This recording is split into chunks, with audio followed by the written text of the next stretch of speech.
बोलो श्री प्राणनाथ प्यारे की जय। बोलो श्री सतगुरु महाराज की जय। पन्ना धाम की जय। सर्व सुंदर साथ की जय। आप सभी सुंदर साथ जी के धाम हृदय में विराजमान शोभायमान प्राण प्रियतम धाम धनी धाम दुल्हा आपके नूरी कोमल चरणारविंद में कोटान कोट प्रणाम जी।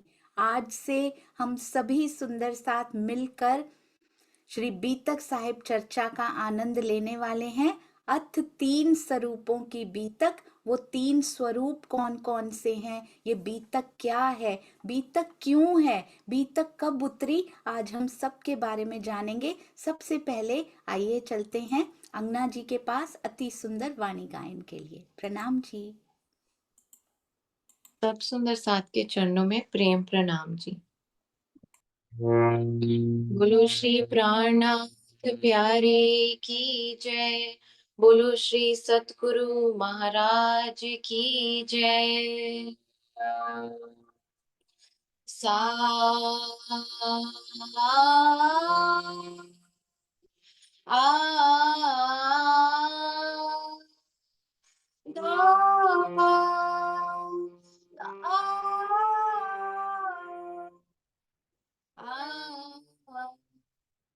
रे गा रे सा।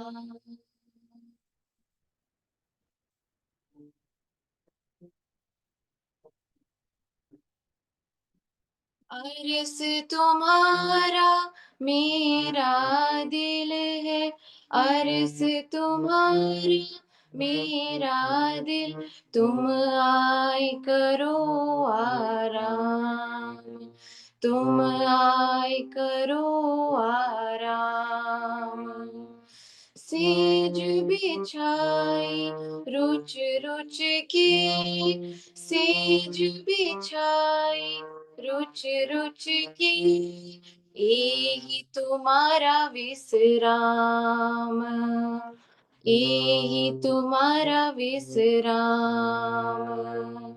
अर्ज तुम्हारा मेरा दिल है, अर्ज तुम्हारा मेरा दिल, तुम आए करो आराम, तुम आए करो आराम।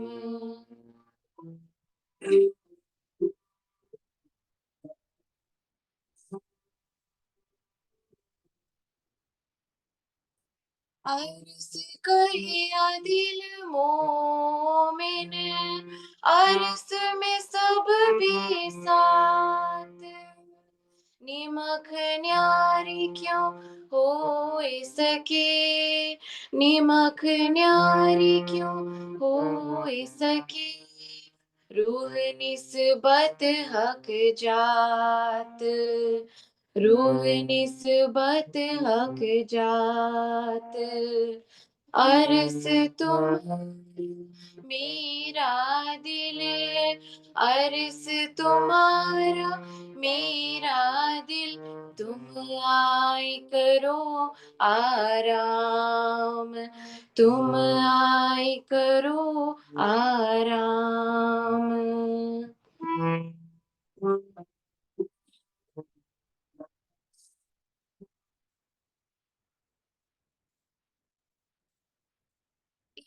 इश्क सुराही हाथ में, पिलाओ आठों जाम, अपनी अंगना जो अर्ज की, अपनी अंगना जो अर्ज की, ताई दीजिए अपनो ताम, ताई दीजिए अपनो ताम।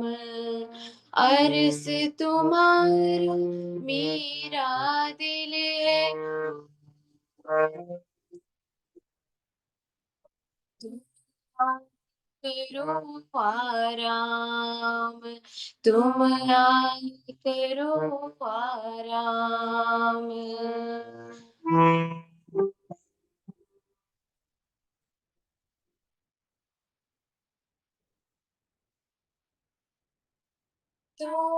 लिख्या फुरमान में, हक आसमां में कलूब, सो सुकन पालो आपना, सो सुकन पालो आपना, तुम हो मेरे महबूब, तुम हो मेरे महबूब,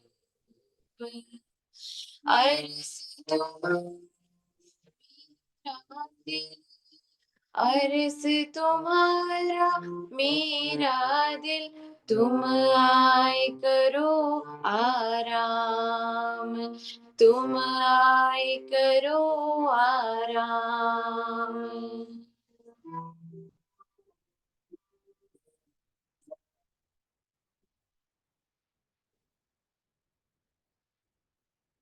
वही मोहम्मद और वारिस से जो कोई आए हुए तो सोने स्वरूप के चरण लेके, सोने स्वरूप के चरण लेके, चलिए अपने घर, चलिए अपने घर।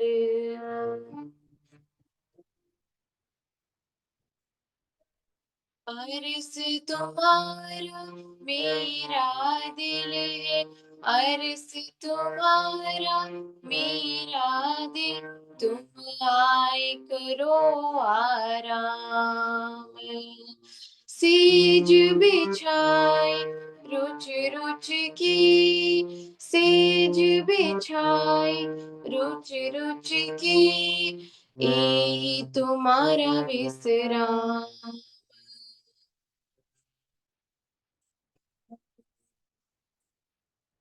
अर्ज़ तुम्हारा मेरा दिल है, अर्ज़ तुम्हारा मेरा दिल, तुम आए करो आराम, तुम आए करो आराम, तुम आए करो आराम।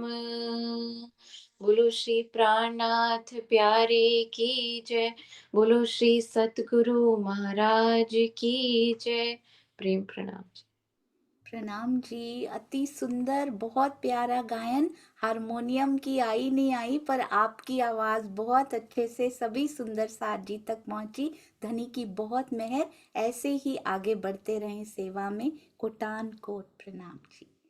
आइए सुंदर साथ जी, अब चलते हैं अति सुंदर अति प्यारी हमारी बीतक साहब की ओर।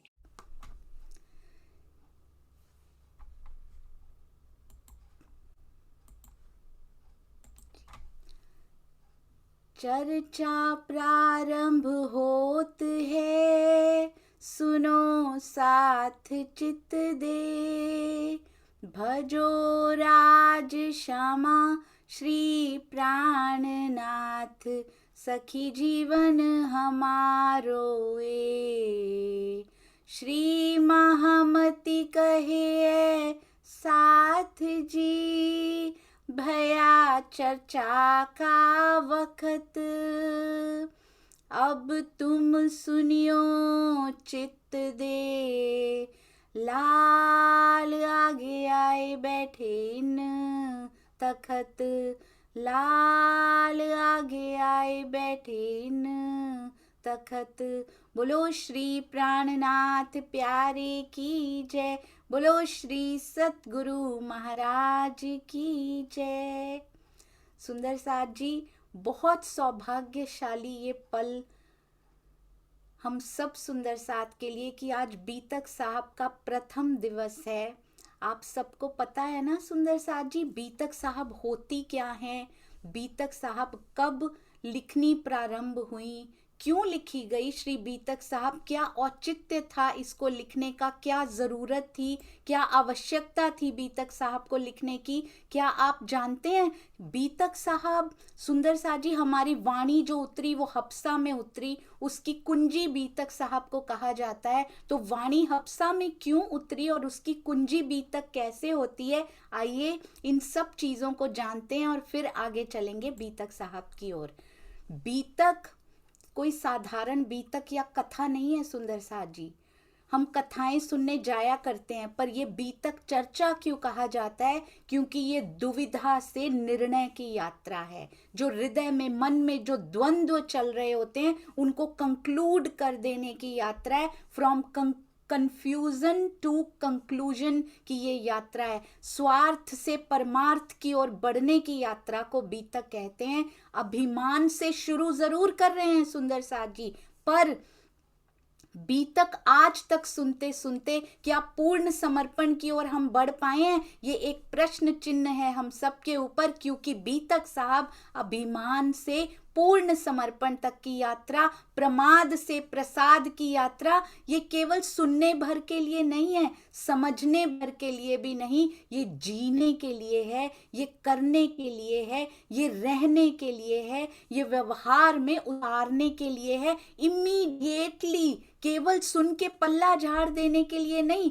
बल्कि सुनते ही, समझते ही, उतारते ही, इमीडिएटली अप्लाई करने के लिए है। ये संवाद है, ये कथा कहानी नहीं है। ये श्री जी का उन सुंदर साथ के साथ संवाद तो है ही, ये श्री जी का हम सब सुंदर साथ जी के लिए संवाद है। दी अल्टीमेट ट्रुथ है श्री मुखवाणी। तो बीतक साहब भी जैसे लालदास जी श्री जी की छाया हैं, उसी प्रकार बीतक साहब भी वाणी की कुंजी है। दी एटर्नल एब्सोल्यूट ट्रुथ। ये कोई उपदेश नहीं है, ये किसी का विचार भी नहीं है, ये प्रवचन भी नहीं है, ये कथा भी नहीं है, ये चर्चा है। तेरे और मेरे बीच की चर्चा, तेरे और मेरे बीच की डिस्कशन, यानी कि श्री धनी जी, पिया जी और सुंदर साथ जी के बीच की डिस्कशन को बीतक साहब ही कहते हैं। सुंदर साथ जी हफ्सा क्यों चुना वाणी उतारने के लिए, और उसकी कुंजी बीतक साहब क्यों कही गई, क्यों इतनी विशेष है? बीतक साहब जिनको हम साल में एक बार जरूर सुनते हैं, तब से परंपरा चली आ रही है, जब से बीतक साहब लिखी गई हैं। आखिर क्यों सुना जाता है? हर साल सुनकर क्या लाभ हम प्राप्त करते हैं, और क्या हम पूरा लाभ इसका ले पा रहे हैं, या केवल सुनकर और फिर अगले साल सुनने की तैयारी कर रहे हैं? सुंदर साथ जी आपको याद है, अर्जुन गए थे श्री कृष्ण जी से सहायता मांगने के लिए, साथ में दुर्योधन भी गए थे। तो अर्जुन ने क्या मांगा था? पहला ऑप्शन अर्जुन को दिया गया था, दूसरा ऑप्शन क्यों नहीं दिया गया? पहले दुर्योधन को भी कहा जा सकता था तुम मांग लो हमारे धनी। श्री कृष्ण जी के अंदर तब आवेश स्वरूप नहीं था, जब वो बाल स्वरूप में थे तब उनमें आवेश स्वरूप था। श्री कृष्ण जी जो विष्णुमय हो चुके थे, उनके पास दुर्योधन जाते हैं, स्वार्थवश सहायता मांगने के लिए जाते हैं। अर्जुन को फर्स्ट प्रायोरिटी दी जाती है। क्या मांगता है? निहत्थे कृष्ण को मांग लेता है, चरणों के पास जाकर बैठता है, सिर के पास नहीं बैठते वो सुंदर साथ जी, क्योंकि वो विनम्र है, वो समर्पित है। उसने केवल श्री कृष्ण को चुना, उसने उनकी सेना को नहीं चुना सुंदर साथ जी, क्योंकि वो फुल ऑफ ग्रैटिट्यूड है। उसको पता है, वो स्वभाव से, वो स्वरूप से परिचित है। कहीं ना कहीं अभी पूर्ण स्वरूप की पहचान उसको नहीं है कि उनके अंदर विष्णु विराजते हैं। वो तो बाद में विराट स्वरूप जब वो लेते हैं तब उनको पता लगता है।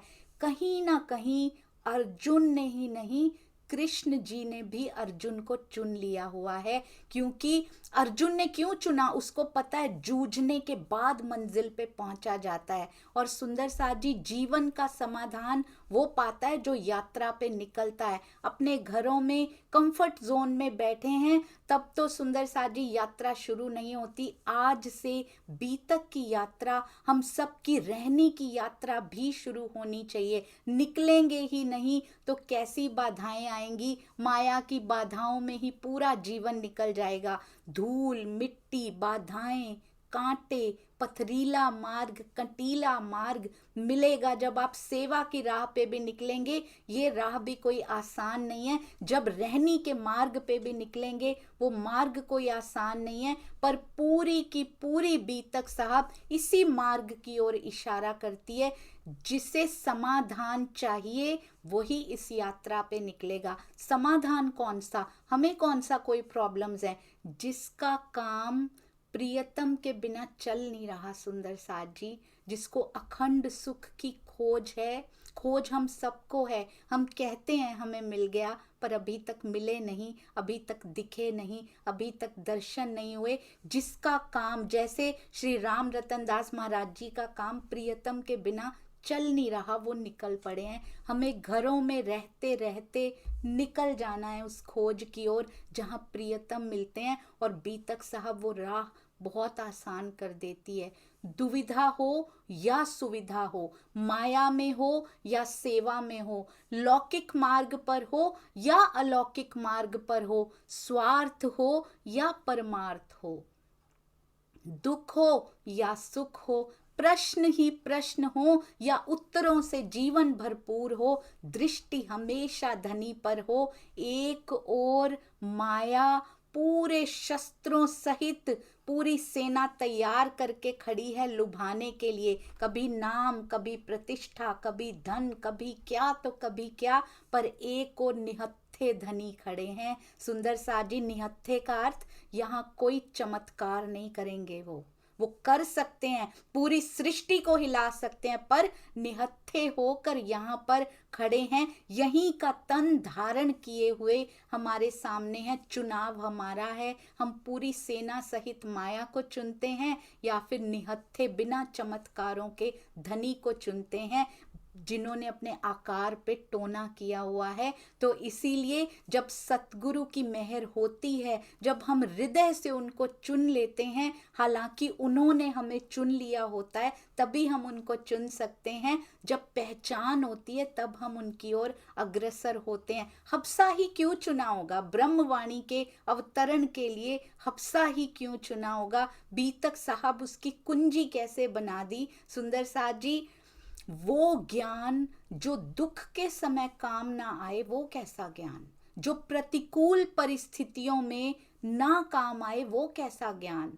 हब्सा से अधिक दुख और कौन सा हो सकता है? कारागार से अधिक दुख और कौन सा हो सकता है? सुंदर साथ जी, जिस प्रकार गीता को कुरुक्षेत्र में उतारा गया, उसी प्रकार वाणी को सुंदर साथ जी कैसी परिस्थितियों में ये वाणी उतरी, हब्सा में उतरनी शुरू हुई थी और हर बार परिस्थितियां और जटिल होती चली गई।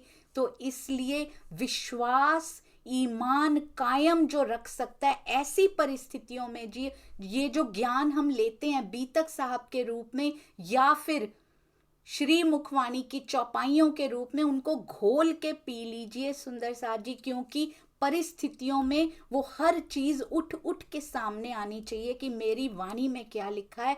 जब तक हम आध्यात्मिकता और अपने इस संसार को अलग अलग रखेंगे तब तक बात नहीं बनेगी सुंदर साथ जी। हमारे प्रैक्टिकल लाइफ में जब तक ये वाणी घुलकर एक नहीं हो जाती, जब तक बीतक साहब में इन सुंदर साथ इन पात्रों की रहनी हमारी रहनी से एक नहीं हो जाती, तब तक बीतक का श्रवण सफल नहीं हो पाएगा। तो इसलिए प्रण करके चलिए, जो जो पात्र के बारे में, जो जो सुंदर साथ जी के बारे में सुनेंगे, बीतक हो नहीं चुकी, बीतक आज भी हो रही है, बीतक होती रहेगी। जागनी की बीतक 7वें दिन तक चलेगी सुंदर साथ जी। ये लिख दी गई और कुछ हमारी अभी लिखी जा रही है। तो युद्ध की स्थिति के बाद, हब्सा की स्थिति के बाद ही परम शांति परम सुख मिलते हैं। इसीलिए जीवन में भी जब दुख आते हैं तो उसके बाद यदि विवेक बुद्धि से हम पहचान लें तो सुंदर साथ जी हम भी पहचान कर इस मार्ग पर अग्रसर होते हैं और पूरा का पूरा प्रियतम हमारे अंदर उतर जाता है और हम सबको वो परम शांति, वो परम सुख, वो अखंड सुख प्राप्त होता है। कहते हैं बीतक साहब का अर्थ क्या होता है? सबसे पहले स्टार्ट होता है भविष्य पुराण में राजा कहे जुग चार, वचन जो है व्यास के ताको करो विचार। अथ 3 स्वरूपों की बीतक। कौन कौन से 3 स्वरूप? क्या बसरी मल की हक की, क्या ब्रजरास जागनी, या कोई और ही 3 स्वरूप? क्यों वो 3 स्वरूप? अब कहते हैं महामती जी के धाम हृदय में विराजमान होकर ये ब्रह्मवाणी पिया जी ने हमें दी।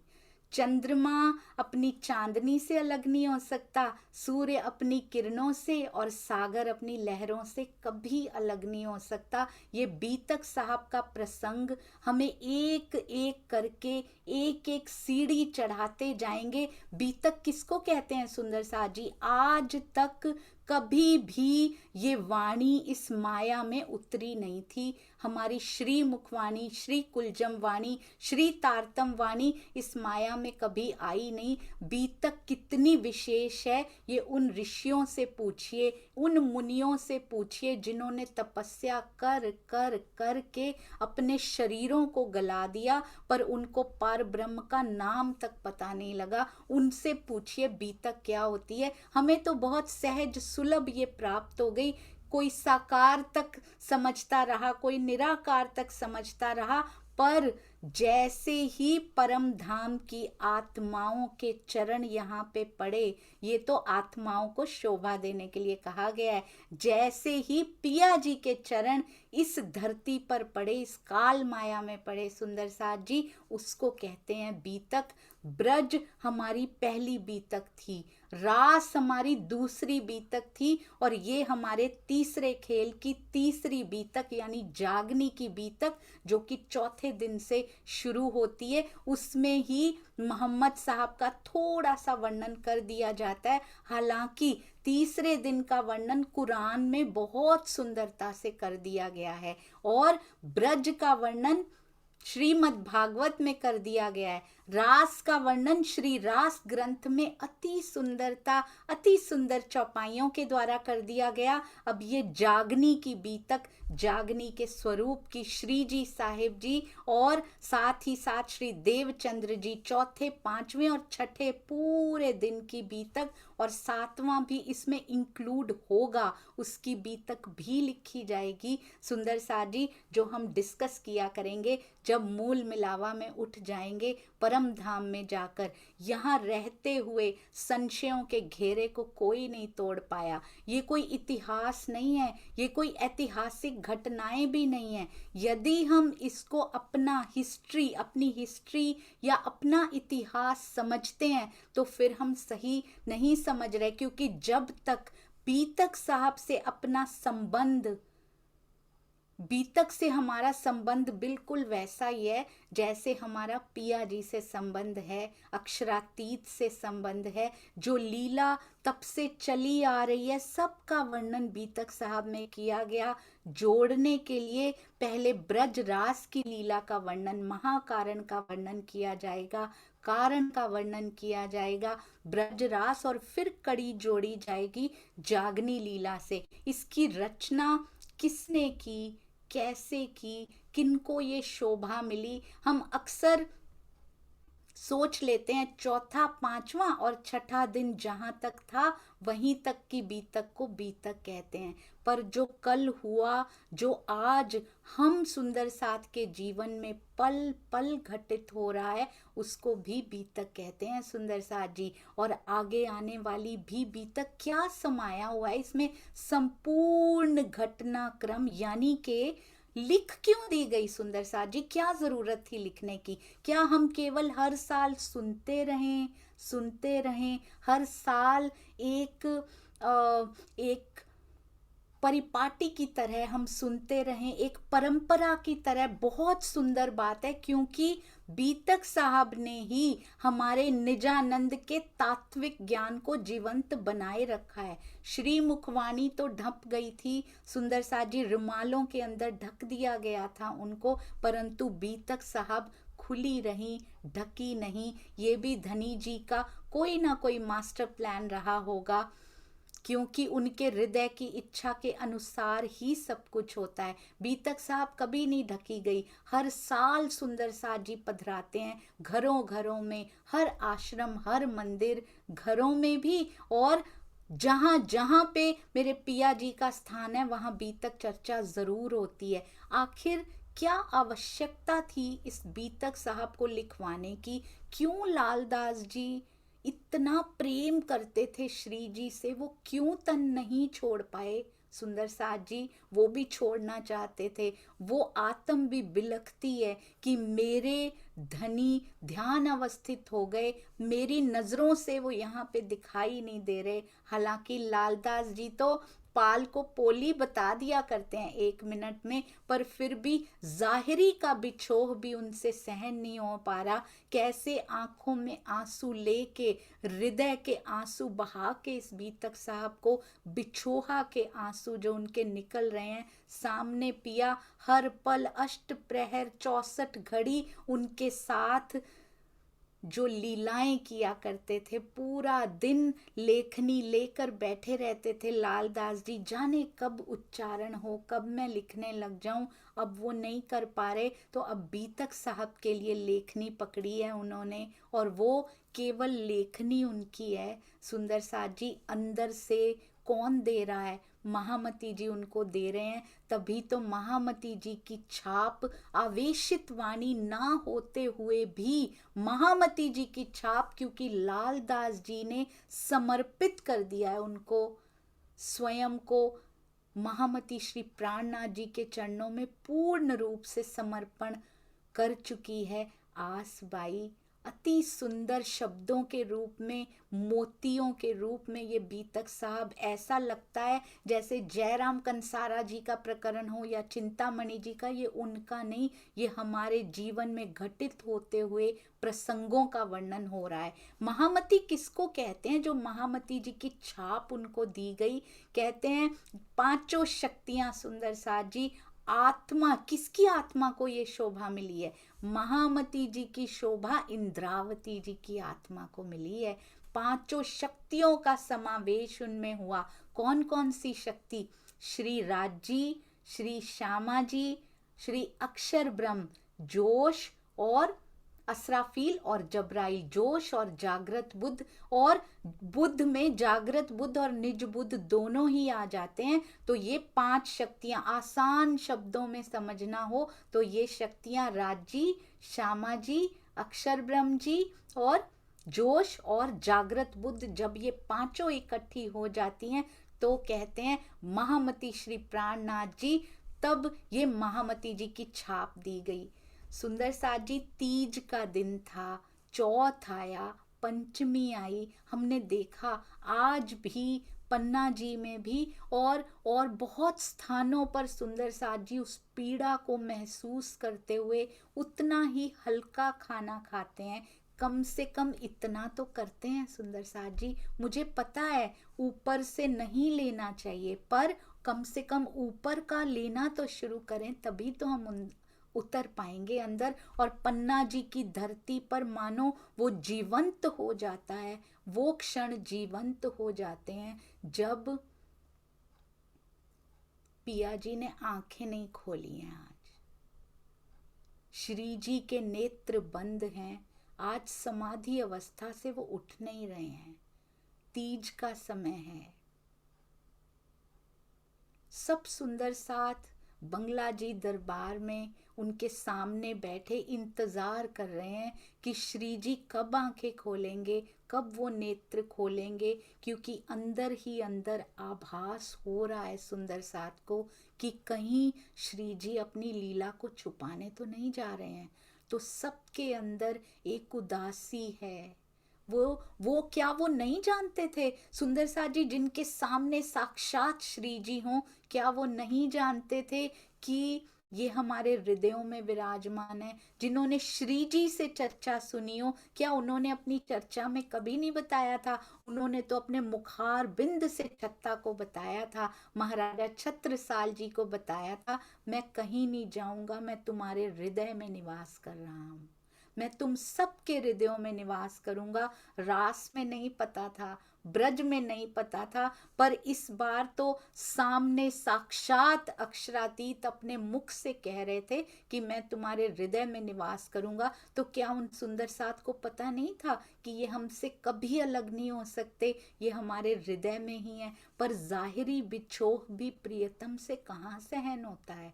जो सुंदर साथ आठों पहर 64 घड़ी पिया पिया तू ही, खाना पीना दीदार, सोना जागना दीदार, रात भर चर्चा की अर्चा, पूरा दिन चर्चा चितवनी, घर भी जाते हैं तो दौड़े दौड़े वापस आ जाते हैं, क्योंकि 5000 सुंदर साथ का सुंदर साथ जी सेवा तो छत्रसाल जी ने ले ही रखी है। वो फटाफट जाते हैं, वापस आ जाते हैं, भागे भागे प्राण प्रियतम के चरणों में हर समय रहते हैं। वो उनकी दिनचर्या पिया है सुंदर साथ जी, वो कोई कर्म कांड नहीं कर रहे हैं, उनकी दिनचर्या के एक एक क्षण में पिया पिरोए हुए हैं। उनके बिना, उनको देखे बिन भी प्राण कैसे रहेंगे? उनको देखे बिन, उनके पास बैठे बिना, उनसे चर्चा सुने बिना कैसे ये दिन बीतेगा, कैसे ये रातें कटेंगी? ये आवाज अब दोबारा सुनाई दे पाएगी,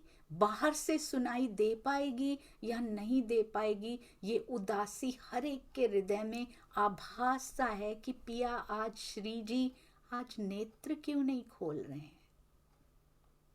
सब सुंदर साथ बैठे हैं, श्री जी ने भोजन नहीं किया, नेत्र नहीं खोले, सुंदर साथ भी कोई भोजन करने उठ भी नहीं रहा। आज भोजन की सेवा करने वाला सुंदर साथ भी वहीं बैठा है, श्री जी को निहार रहे हैं। सभी सुंदर साथ बड़े प्रेम से निहारते जा रहे हैं। आप देख रहे हैं ना सुंदर साथ जी? क्योंकि श्रवण नहीं, देखने की कोशिश कीजिएगा। बिलीव मी सुंदर साथ जी, यदि इनको देखने का प्रयास भर भी करेंगे तो चितवन की राह आसान होती जाएगी। बीतक साहब की चितवन का प्रयास करेंगे तो मूल मिलावे की चितवन, क्योंकि सबसे पहले तो पन्ना जी की तरहटी में ही हाजिरी लगानी है। तो इसलिए बीतक साहब की चितवन करते करते करते कब हम मूल मिलावे की चितवन की ओर बढ़ जाएंगे हमें पता भी नहीं लगेगा। इतना सीमलेसली ये प्रोसेस होगा। शुक्र कीजिए पिया जी ने हमें चुन लिया है, तो इन दृश्यों को देखने का, उनमें प्रेजेंट होने का प्रयास हर सुंदर साथ जी कीजिएगा। बंगला जी दरबार में इतनी उदासी, जहाँ हमेशा उमंग उत्साह जोश भरी चर्चा होती रहती है, आज पिन ड्रॉप साइलेंस है। वहाँ पे बच्चे भी बैठे हैं पर शोर नहीं कर रहे, वो भी श्री जी को अपनी मासूम आंखों से निहार रहे हैं।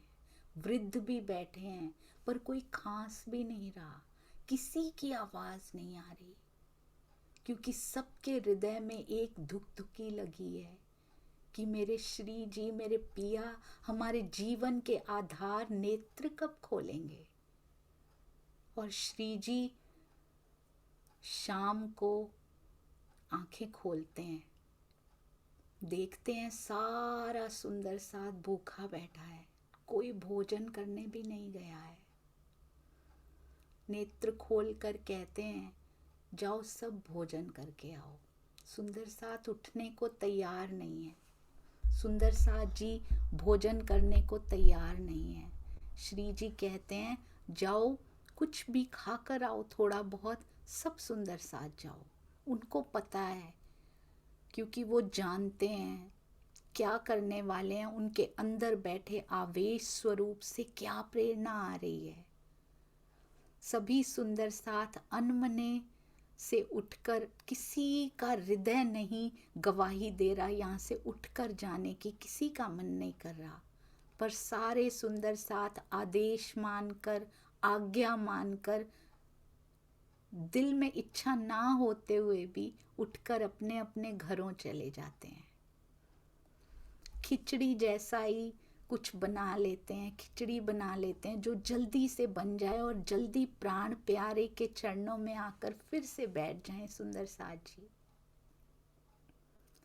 और जितनी जल्दी हो सके वो सब आ जाते हैं, वापस पिया जी के चरणों में आ जाते हैं सुंदर साथ जी। श्री जी ने भोजन नहीं किया, जल्दी जल्दी से भोजन करके आए, फिर से बैठ गए। जब सारा सुंदर साथ भोजन करके आ गया, फिर बैठ गया, श्री जी फिर ध्यान अवस्थित हो जाते हैं, फिर आंखें मूंद लेते हैं, आंखें मीच लेते हैं। पूरी रात बीत जाती है। इसी प्रकार सारा सुंदर साथ उनके मुखार बिंद को निहारता, उनकी आंखें भी भरी भरी सी हैं, कंठ भी रुंधे रुंधे से हैं कि आज आंखें क्यों नहीं खोल रहे प्राण प्रियतम, आज चर्चा क्यों नहीं कर रहे, हमारी भूलों को माफ करो, हमसे जुदा ना होना पिया जी कभी भी, जिन्होंने साक्षात अक्षरातीत की बैठक का आनंद लिया हो सुंदर साथ जी, वो अलग होने का कैसे सोच सकते हैं। पूरी रात बीत जाती है।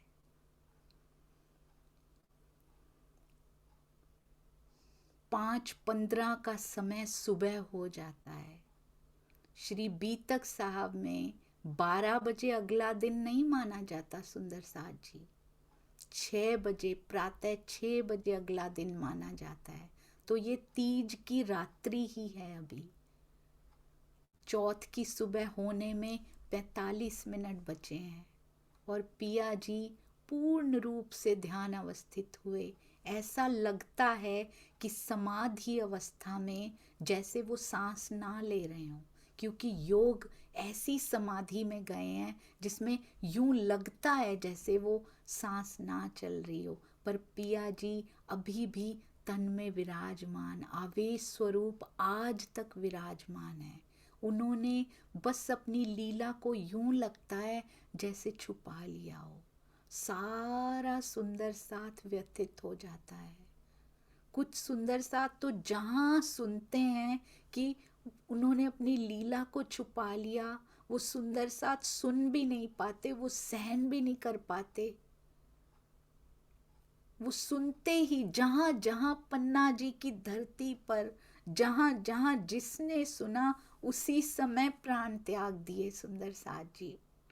नाम आते हैं बीतक साहब में और लिखा जाता है बीतक साहब में कि धन्य है वो सुंदर साथ जो प्राण प्यारे की जुदाईगी को एक क्षण के लिए भी सहन ना कर पाए। पन्ना जी की धरती पे चलते हुए उस कोमलता को महसूस कीजिएगा। जहां जहां जिस सुंदर साथ ने तन छोड़े वहां वहां ही सुंदर साथ जी उनकी समाधि बना दी गई थी। जब हम चल रहे होते हैं तो वो सुंदर साथ ने पता नहीं किस किस जर्रे में तन छोड़ दिया हो, किस सुंदर साथ ने। उनको पता है, उनको क्या पता नहीं है हमारे हृदय कमल में विराजमान है हमारे श्री जी, पर तन का बिछोहा भी वो सहन नहीं कर पाए सुंदर साथ जी।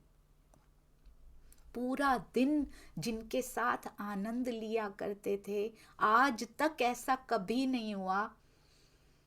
कितनों ने तन छोड़ा, कितने महापुरुषों ने तन छोड़ा सुंदर साथ जी, पर आज तक ऐसा कभी नहीं हुआ कि तन छोड़ते ही, तन यहाँ तो छोड़ा भी नहीं है, यहाँ तो ध्यान अवस्थित हुए हैं। पन्ना जी की तरहटी में आज भी आवेश लीला उनके तन से हो रही है। आज भी सारी जागनी लीला का दायित्व, आज भी उन्होंने जागनी का गोवर्धन अपनी उंगली पर उठा रखा है सुंदर साथ जी। अभी तो लीला छुपाई है, पता है तरहटी में है, कैसे पता है, 1 वर्ष तक बातें भी करते रहे हैं सुंदर साथ जी। उसके बाद जैसे ही उधर छत्रसाल जी को आभास सा होने लगा था, क्योंकि अंदर से कनेक्शन, निस्बत के वो तार जुड़े हुए हैं ना।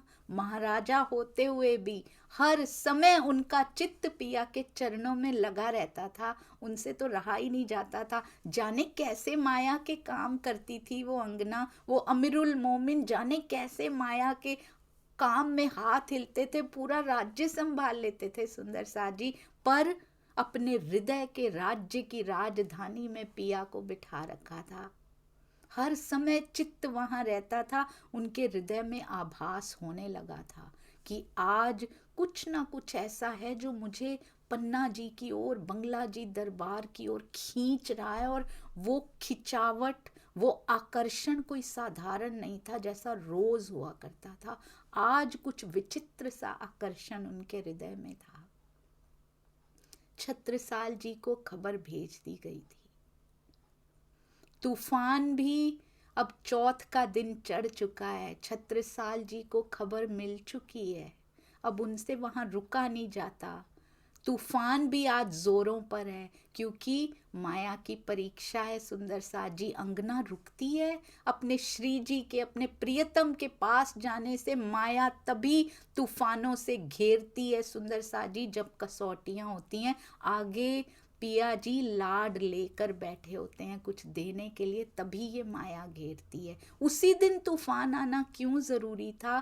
पिया जी ने बहुत कुछ बताना था इस तूफान के माध्यम से। आप देखेंगे बीतक कोई कहानी नहीं है कि ये कहानी सुनाई, तूफान आया, ऐसे हुआ। हमने क्या लिया, ये मेरी बीतक है। जब तक एक एक चौपाई पे अपना नाम लिखा हुआ नहीं मिलेगा सुंदर साथ जी, तब तक ये बीतक हम घटाते रहेंगे दूसरों के ऊपर। जब तक एक एक चौपाई मेरे हृदय में, मेरे जीवन में नहीं उतर जाती, तब तक ये कथा बीतक नहीं बन सकती। कहने को हम जरूर कहते हैं कि ये कोई कथा नहीं, ये बीतक है, पर ये मेरी बीतक कब बनेगी, मेरा प्रेजेंट ये कब बनेगी, तब तो ये मेरी बीतक होगी। पहले ये मेरा प्रेजेंट बनेगी, आज बनेगी, तब तो ये मेरा बीता हुआ कल बनेगी सुंदर साथ जी। इसलिए इसको अपना आज बनाइए, इसको अपना वर्तमान बना लीजिए, फिर हमारी बीतक सुधरनी शुरू हो जाएगी। छत्रसाल जी केन नदी को पार करने का प्रयास कर रहे हैं, पर तूफानों के झंझावत छोड़ नहीं रहे। घोड़ा बहने लगता है उसमें, पर वो अंगना पीछे नहीं हटने वाली। अमीरुल मोमिन है सुंदर साथ जी। हमारे जीवन में भी तूफान आया करते हैं, हम तो नदी के किनारे ही बैठ जाते हैं, पर हमें भी छत्रसाल जी कोई नहीं बन सकता, पर इन प्रसंगों से शिक्षा लेकर अपने जीवन में आने वाले तूफानों से घबराना नहीं है। क्योंकि इसमें क्या दिखाया पिया जी ने, मैं पीठ दे के मैं पुल बनता हूँ, मेरी पीठ तुम्हारा पुल बनेगी। घोड़े के खुर के निशान वो दिखाएंगे सुंदर साथ जी अपनी पीठ पर। तो क्या छत्रसाल जी के लिए उनकी पीठ होती है? हम सब अंगनाओं के लिए वो पुल बनते हैं। आप नदी में छलांग लगा के तो देखिए एक बार, हम छलांग लगाए बिना ही डर जाते हैं सुंदर साथ जी। जैसे तैसे करके पहुंच जाते हैं, इन तूफानों से लड़ते हुए पहुंच जाते हैं छत्रसाल जी। और पन्ना जी का नजारा देखते ही, पन्ना जी में वो विरहा का वातावरण देखते ही उनका दिल बैठ जाता है। जल्दी से भाग के पहुंचते हैं पिया जी के पास, श्री जी के पास, और कहते हैं मैं आपके बिना जीवन जीने का सोच भी नहीं सकता। जिस एक एक सांस में तू समाया है प्रियतम, वो सांस अब नहीं आ सकती। अब अगली सांस लेने से मैं इनकार करता हूँ, मैं अब नहीं रह सकता। बहुत विरहा करते हैं, अपनी कटार निकाल लेते हैं सुंदर साथ जी अपने प्राण लेने के लिए। जिसके प्राणों के धन, जिसके प्राणेश्वर दूर हो रहे हो, आंखें ना खोल रहे हो, खोलिए आंखें श्री जी, खोलिए, आपका छत्ता आया है। अपनी सेवा में हाजिर हूं मैं, श्री जी आंखें खोलिए ना। बहुत विलाप करते हैं, पर श्री जी आंखें नहीं खोल रहे आज। तो फिर एक ही बात उनको नजर आती है, एक ही उपाय इसका नजर आता है कि यदि आप आंखें नहीं खोलते तो मैं भी आंखें मूंद लूंगा, मैं भी बंद कर लूंगा और सदा के लिए ये आंखें बंद हो जाएंगी। अब ये किसी और को देखना नहीं चाहती, आपकी मुंदी हुई आंखों के बाद अब ये संसार को देखना नहीं चाहती। जैसे ही कटार निकाल के स्वयं के प्राणांत करने का प्रयास करते हैं, श्री जी झट से आंखें खोल लेते हैं। वो कैसे सहन कर सकते हैं? छत्ता मैं तुझसे दूर नहीं हूं, क्या तुमने मुझे पहचाना नहीं? क्या मैं एक तन हूं? क्या मुझे एक तन के रूप में पहचाना है तुमने?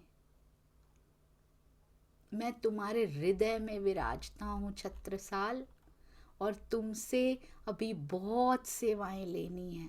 तुम अभी तन नहीं छोड़ सकते। छत्रसाल जी अभी भी आंखों में आंसू लिए बैठे हैं। कहते हैं मैं कहीं नहीं जा रहा, मैं केवल लीला के लिए ओझल हो रहा हूं, क्योंकि प्रकृति की मर्यादा मुझे निभानी है।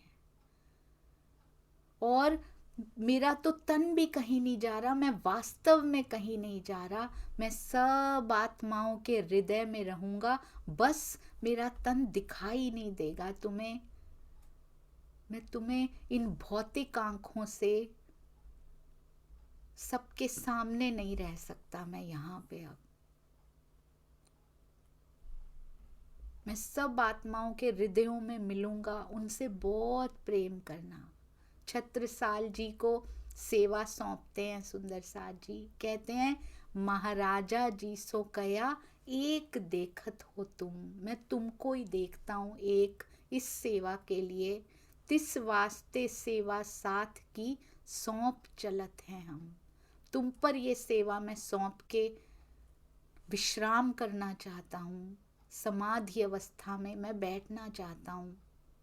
मैं तुम्हारे पास ही हूँ, पर इनके हृदयों में मेरी बैठक देखना, सब सुंदर साथ को जगाने की सेवा करना और सबको एक प्रेम के सूत्र में बांधे रखना। क्या उन्होंने कहा सुंदर साथ जी कि अलग अलग होकर बैठ जाएं तो इनसे प्रेम ना करना? सबको एक करने की कोशिश करना, सबको एकत्व के सूत्र में, सबको प्रेम के सूत्र में बांधे रखना, इनके हृदयों में मुझे देखना, हर सुंदर साथ के हृदय में मुझे देखना। तो क्या ये सेवा केवल छत्रसाल जी को ही सौंपी थी सुंदर साथ जी? आज हम भी वाणी पढ़ते हैं, क्या छोटे रूप में हम ये अपने जीवन में उतार पा रहे हैं? सब सुंदर साथ जी को एकत्व के सूत्र में जोड़ने की सेवा, उनसे प्रेम करने की सेवा, और सब सुंदर साथ आपस में प्रेम करें ऐसा प्रयास करने की सेवा। क्या हम हर सुंदर साथ में, हर सुंदर साथ मीन्स हर सुंदर साथ, एवरी सुंदर साथ के हृदय में पिया की बैठक देखते हैं? मुझे तो ऐसा लगता है सुंदर साथ जी जब हर सुंदर साथ में मूल मिलावे वाला दिखने लगता है ना, तो अपने हृदय में वैसे ही प्रत्यक्ष हो जाते हैं वो। ये कुंजी है, सुंदर साथ से प्रेम करेंगे, पिया भागे भागे चले आएंगे। सबके हृदय में उनकी बैठक देखिए। महाराजा छत्रसाल जी को ये सेवा कार्य का आदेश देते हैं और पुनः ध्यान अवस्था में लीन हो जाते हैं। उनको हुक्म देते हैं, उनको शक्ति देते हैं, उनको चुन लेते हैं सुंदर साथ जी, और कुछ सुंदर साथ को और भी सेवाएं देते हैं। बहुत प्यारी प्यारी सेवाएं सौंपते हैं। किसी को मुख से दे देते हैं और किसी को बाद में अंदर से भी देते हैं। तन को गुम्मट जी में झूले पर विराजमान कर दिया जाता है, तरहटी में। आज जब हम पन्ना जी जाते हैं सुंदर साथ जी, उनकी बैठक को जरूर महसूस कीजिएगा। पन्ना जी बहुत विशेष है, एक एक जर्रा विशेष है। पन्ना जी की धरती का भी एक एक कण विशेष है। उनकी चरण धूली सुंदर साथ जी जो आज तक माया में सौभाग्य प्राप्त नहीं हुआ था, वो ब्रह्म वाणी, वो मारिफत की वाणी पन्ना जी में उतरी है। जहां जहां उतरी वो स्थान भी विशेष, और जिन जिन हृदयों ने उनको ग्रहण किया वो हृदय भी विशेष। श्री जी आज भी कार्य कर रहे हैं, आज भी सबको शोभा देने का कार्य पन्ना जी की तरहटी से कार्यान्वित हो रहा है। वो फिर ध्यान अवस्थित हो गए। कितने सुंदर साथ, बिरहा ना सहन करते हुए चल पड़े साथ में। श्री जी का तन तो यही है, उन सुंदर साथ ने तन छोड़ दिया। उनके लिए लिखते हैं, कहते हैं मैं हार गया उनके सामने, मैं उनकी तपस्या के सामने, मैं उनके त्याग के सामने, उनके बलिदान के सामने हार गया।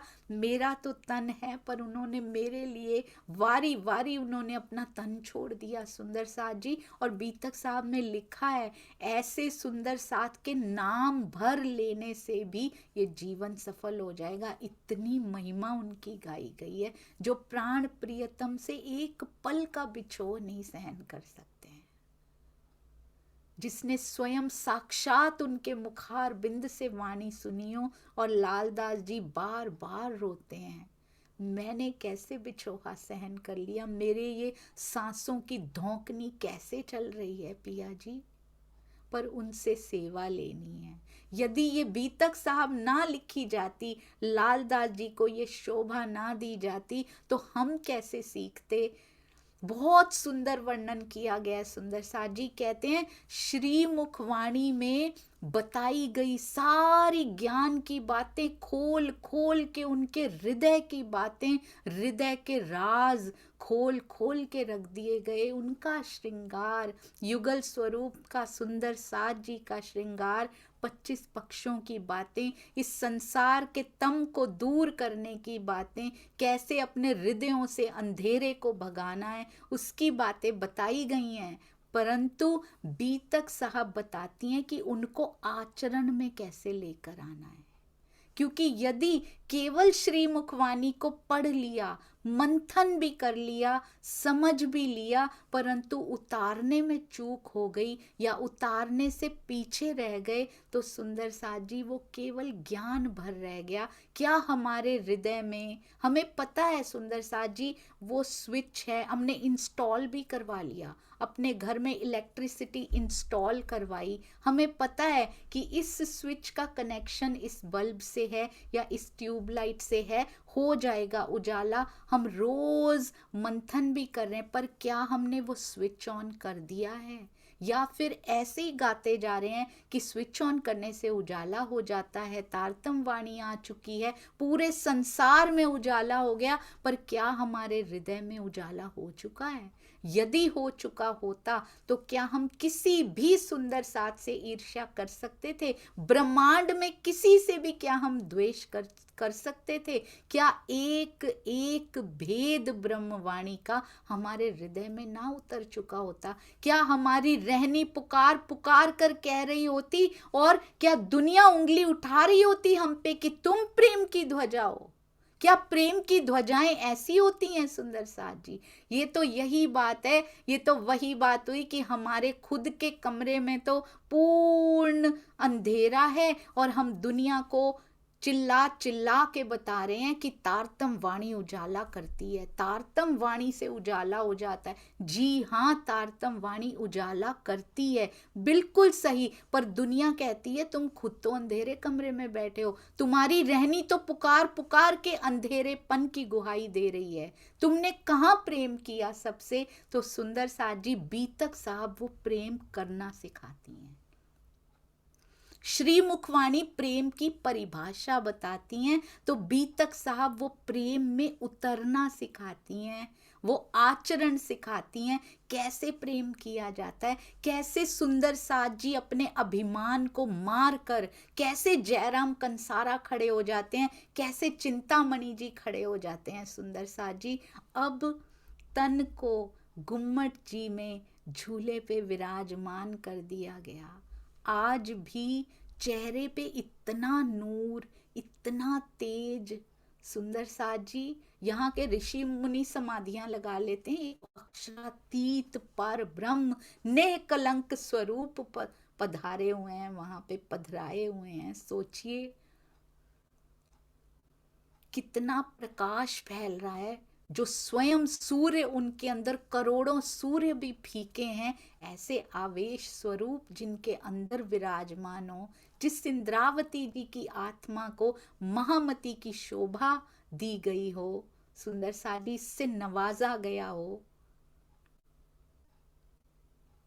श्री जी कहते हैं चिंता मत करो, कह के गए थे मैं तुमसे बात भी करता रहूंगा, जब तुम्हें जरूरत हो मेरे पास आते रहना। दुनिया के लिए इस लीला को छुपाना बहुत जरूरी है। 1 वर्ष तक श्री जी बात करते रहे।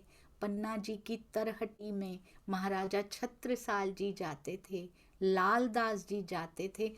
जो भी सेवा करने वाला सुंदर साथ होता था, प्रमुख सेवाएं संभाले हुए सुंदर साथ जी, कोई भी समस्या आती थी श्री जी के पास जाते थे, पल में निवारण हो जाता था।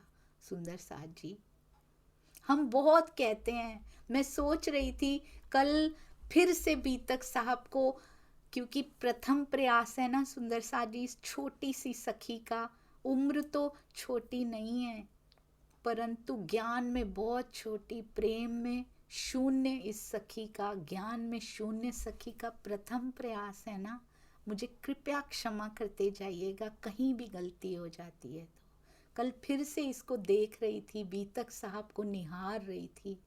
मैं उन बुढ़िया के बारे में सोच रही थी जो चली गई थी अंदर, तरहटी में चली गई। दरवाजा खुला, सुंदर साथ जा रहे थे, सेवादार सुंदर साथ लालदास जी, दरवाजा खुला और वो भी फट से, उन्होंने भी सुना था ये जाते हैं और उनसे बातें होती हैं। हम उन बुढ़िया को कैसी नजर से उन बूढ़ी माता को देखते हैं सुंदर साथ जी, हमारे हृदय में कैसे भाव आते हैं उनके लिए। उनको कारण बनाया गया है, वो हमारी प्रवृत्ति दर्शाती हुई वो बूढ़ी माता जी हैं सुंदर साथ जी। हमारी प्रवृत्ति भी यही मांगने की है। हम कोई दूध के धुले नहीं है। हम बड़ी जल्दी उन बूढ़ी माता जी पे इल्जाम लगा देते हैं, इनकी वजह से बंद हो गया। आज हमारी वजह से हमारे हृदय के द्वार भी इसीलिए बंद हैं सुंदर साथ जी। पिया अंदर बैठे भी दिखाई नहीं दे रहे, क्योंकि माया की चाहनाएं उन्होंने ऊपर से मांग लिया। क्या ये घटना दर्शाती है सुंदर साथ जी, ये हम सब की प्रवृत्ति की रिप्रेजेंटेटिव बनी है बूढ़ी माता जी। साथ में ही चल दी, जाकर कहती हैं, ऐसा सुना जाता है, जाके कहा मेरी पोती की शादी नहीं हो पा रही है। प्राणनाथ जी ने अपनी अंगूठी उतार कर मिहिरराज जी ने उनको दे दी और आदेश दिया। वो आदेश कभी ना कभी तो देना ही था सुंदर साथ जी, नहीं तो तब तो एक गई थी, आज तो पूरा संसार उस तरहटी की ओर मुख करके खड़ा होता मांगने के लिए। इसलिए बंद करना था सुंदर साथ जी। वो तो उन्होंने तो प्रस्तुत किया स्वयं को कारण बनने के लिए, और सारी की सारी बदनामी अपने सिर पे ले ली कि मैं गई थी इसलिए बंद हो गया था। ये कारण बनना था, नहीं तो पूरा संसार, जैसे सब मंदिरों में मांगने के लिए लंबी लंबी लाइनें, किलोमीटर्स तक लाइनें लगी रहती हैं, पूरे पन्ना जी से भी क्रॉस करके दूसरे राज्यों तक वो लाइन पहुंच जाती, यदि पता चल जाता कि अक्षरातीत बैठे हैं और लौकिक मांगे पूरी हो जाती हैं। उसमें हम सुंदर साथ भी कुछ कम नहीं है, हम भी लौकिक मांगने जाते हैं। वो रास्ता बंद किया पिया जी ने, हम फिर भी पन्ना जी में लौकिक मांगने जाते हैं। सोचिए सुंदर साथ जी, क्यों वो रास्ता बंद कराया गया था? तो क्या धनी के दिल का रास्ता लौकिक मांगों से होकर जाता है? तरहटी तक का रास्ता बंद कर दिया उन्होंने। हम नहीं समझे इन प्रसंगों को, हमने इसको कथा माना। वो बूढ़ी माता जी उन्होंने ऐसा किया, इसलिए ये उंगली हमारी जब तक उठी रहेगी दूसरों पर, तब तक हम अपने हृदय मंदिर में विराजमान, सूक्ष्म रूप से विराजमान पिया को नहीं देख पाएंगे सुंदर साथ जी। हम जाते हैं मांगने के लिए और वो कहते हैं रास्ते बंद हो जाया करते हैं। इसलिए कभी भी जाकर लौकिक मांगे मत मांगिए। क्या उनको पता नहीं है सुंदर साथ जी? उन्होंने दिया है, उन्होंने मास्टर प्लानिंग की है। एक बार एक बड़ी सुंदर ओशो, उन्होंने एक कहानी बताई थी। कहते हैं एक बार ना गंगा जी के किनारे एक पीपल का वृक्ष लगा हुआ था। वहां से पत्ते गिरते रहते हैं। 2 पत्ते गिरे गंगा जी में। एक पत्ता सीधा गिरा और एक पत्ता आड़ा गिरा। अब सीधा पत्ता बड़ा ही सीधा था। वो तो ऐसे सोच रहा है, अरे वाह, मैं तो गंगा जी में गिर गया, मेरा तो सौभाग्य ही कितना है। तो मैं तो जहां जहां ये लेकर मुझे जाएंगी ना, इनका प्रवाह जहां जहां मुझे लेकर जाएगा, मैं तो साथ साथ इनके चलता रहूंगा, मैं नहीं पीछे हटूंगा अब इससे। बड़े खुश हैं वो गंगा जी में गिर के, और वो पत्ता साथ साथ बहता जा रहा है और इतने आनंद में उसका जीवन बीत रहा है। जितनी भी घड़ियां उसकी बची हैं, अब वो बड़ा खुश है। गंगा से ये सागर में मिल जाएंगी, सागर से ये महासागर में मिल जाएंगी। अरे वाह, मेरा तो जीवन ही सुधर गया, मेरा तो जीवन सफल हो गया, मैं महासागर का पार्ट बन जाऊंगा। इतनी खुशी में उसकी यात्रा देखिए कैसे बीत रही है उस सीधे पत्ते की। सीधे रहेंगे, सीधा सोचेंगे, हमारी यात्रा भी ऐसी होगी। जो भी परिस्थितियां, पेड़ पे लगे हुए पत्ते, पेड़ पे कितना खुश रहता, बढ़ता फूलता, उसको फूड मिलता, उसको खाना मिलता, कितना खुश रहता। पर वो इसमें भी खुश है, मैं महासागर का भाग बनूंगा, क्योंकि जो परिस्थिति उसने दी है मैं उसमें खुश हूं। जो परिस्थिति पिया ने दी उसमें खुश रहना सीखिए सुंदर साथ जी। दूसरा पत्ता गिरा भी आड़ा और उसका स्वभाव भी आड़ा। अब वो कहता है, गंगा जी मैं तो तुम्हें आगे जाने ही नहीं दूंगा, मैं तो तुम्हें रोक के दिखाऊंगा। अब वो पत्ता जान लगा रहा है अपनी, कि मैं आड़ा ही रहूं और गंगा को आगे जाने से रोक दूं किसी तरह से। पूरा संघर्ष कर रहा है कि इसको आगे नहीं जाने दूंगा। गंगा जी को कोई फर्क नहीं पड़ रहा, वो तो बहती जा रही हैं। पहले पत्ते से भी उनके बहाव में कोई फर्क नहीं आ रहा, दूसरे पत्ते से भी कोई इतना सा पत्ता क्या चेंज कर लेगा? उसकी मास्टर प्लानिंग को क्या चेंज कर लेंगे हम सुंदर साथ जी? हम आड़े रहें, हम सीधे रहें, हम पे डिपेंड करता है। और दोनों पत्तों की, अब वो लड़ता लड़ता लड़ता लड़ता टूट के बिखर गया। थोड़े से बाद ही संघर्ष करता रहा, टूट के बिखर गया, क्योंकि उसने नहीं जाना सुंदर साथ जी, मर्म को नहीं जाना कि मुझे सीधा होने में ही मेरी भलाई है, मुझे आड़ा नहीं रहना है, मुझे जैसे वो रख रहा है मुझे वैसे खुशी मिलनी चाहिए।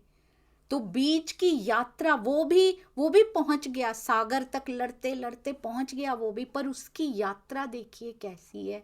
दूसरे की यात्रा, जिसने पहचान लिया कि मेरी मंजिल तक ये ले जाएगी मुझे।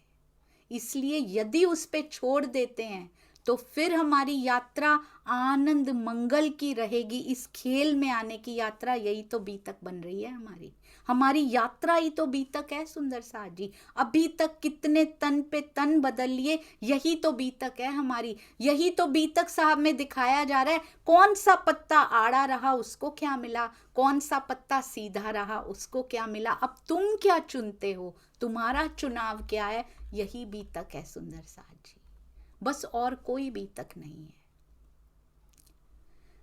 बुल्ले शाह सब झूठ को देखें,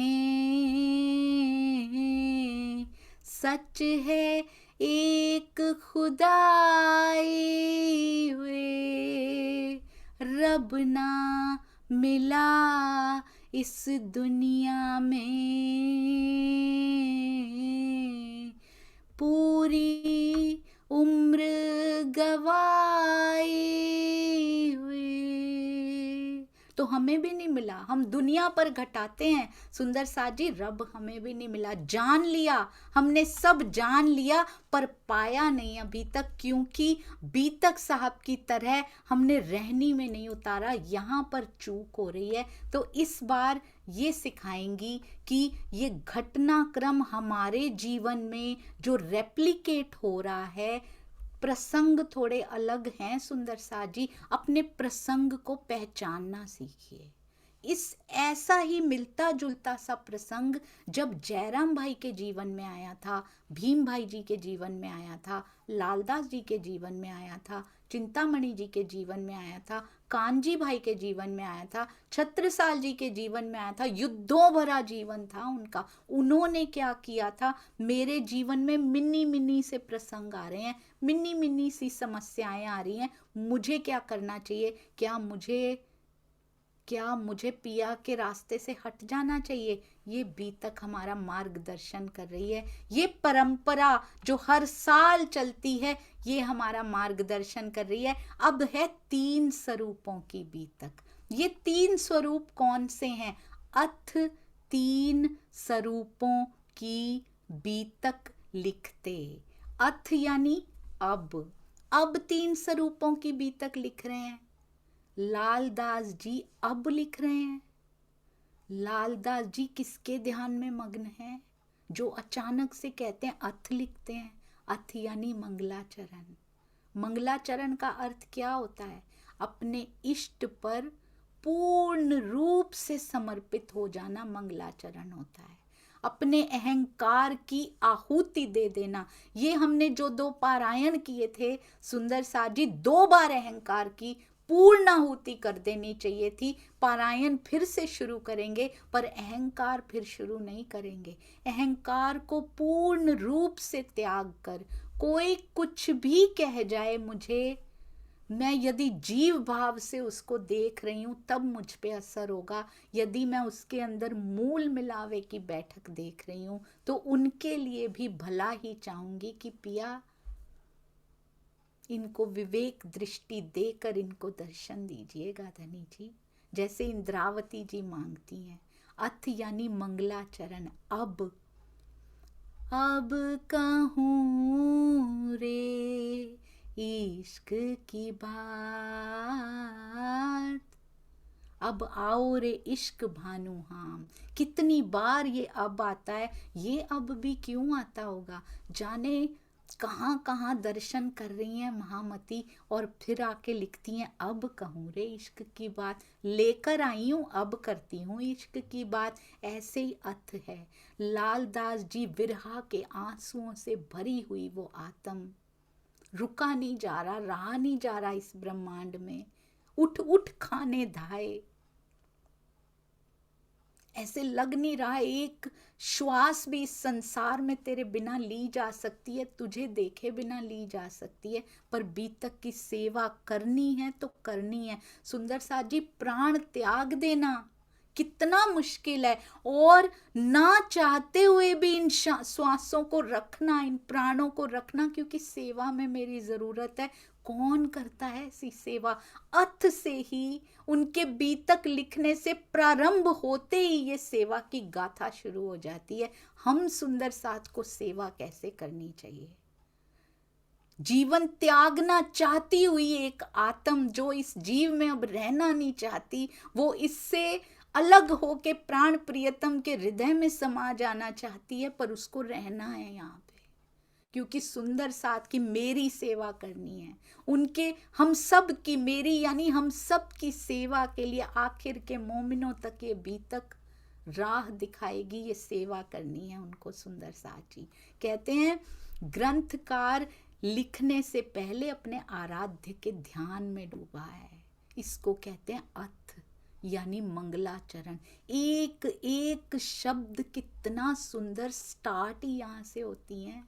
सुंदर साथ जी कहते हैं 3 स्वरूप, और यहाँ के जो सुंदर साथ जी ग्रंथ लिखे जाते हैं, यहाँ पर भी जो वेद हैं, शास्त्र हैं, अथा तो ब्रह्म जिज्ञासा, अथ शब्द अनुशासनम, वो भी अथ से ही शुरू होते हैं। आर्ष ग्रंथों में ओम लिखा जाता है या अथ लिखा जाता है, उसका नाम लेकर आज सुंदर सा जी ये बीतक भी अथ से शुरू होती है। हम भी डूबे उसके ध्यान में और इस बीतक साहब को अपने जीवन में चरितार्थ करना शुरू करें।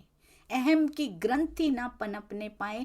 क्यों मंगलाचरण क्यों किया जाता है कि सब कुछ तू करने वाला है, मेरा सब कुछ तुझ पे समर्पित है। आगे बीतक साहब जो लिखने वाली हैं, लाल दास जी अपना सर्वस्व समर्पण पिया पे करते हैं कि आओ और पिया जी मेरी लेखनी, मेरे हाथ चल रहे होंगे पर आप लिखवाओ, आप ही कर सकते हो सब कुछ।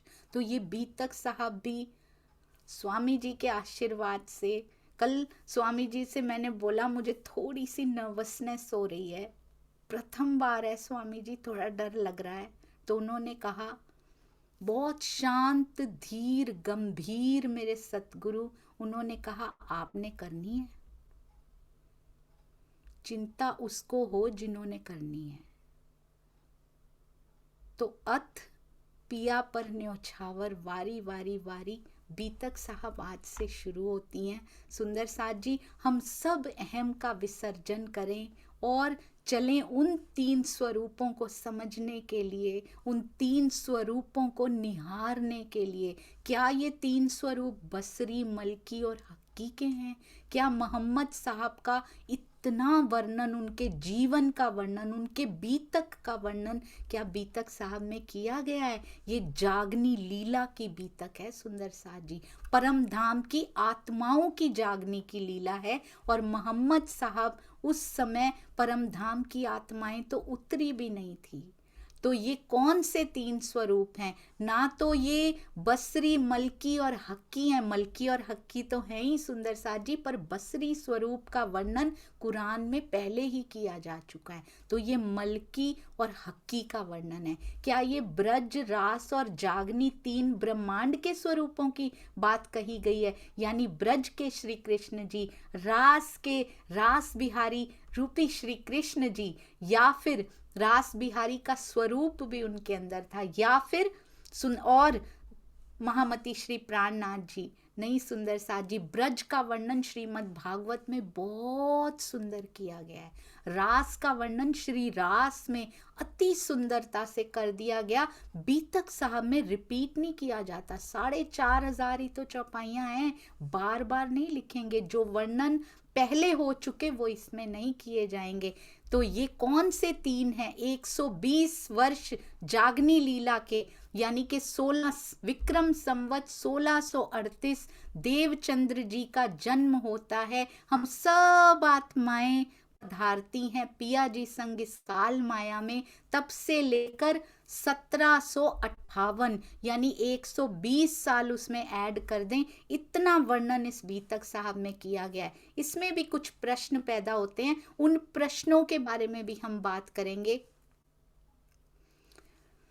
इसमें से सुंदर साथ जी 16 विक्रम संवत 1638 से लेकर विक्रम संवत 1712 तक श्री देवचंद्र जी के तन से लीला हुई, और उसके पहले ही मिहिर राज जी का जन्म तो हो चुका है, पर विक्रम संवत 1712 से आवेश स्वरूप उनके अंदर प्रवेश कर जाते हैं। विक्रम संवत 1751 तक जाहिरी लीला जो दिखाई दे रही है, भौतिक आंखों से दिखाई दे रही है, वो प्राणनाथ जी के अंदर हुई। आज भी वो लीला उनके अंदर से चल रही है, पर उन्होंने आगे आदेश छत्रसाल जी को दिया, आवेश की लीला।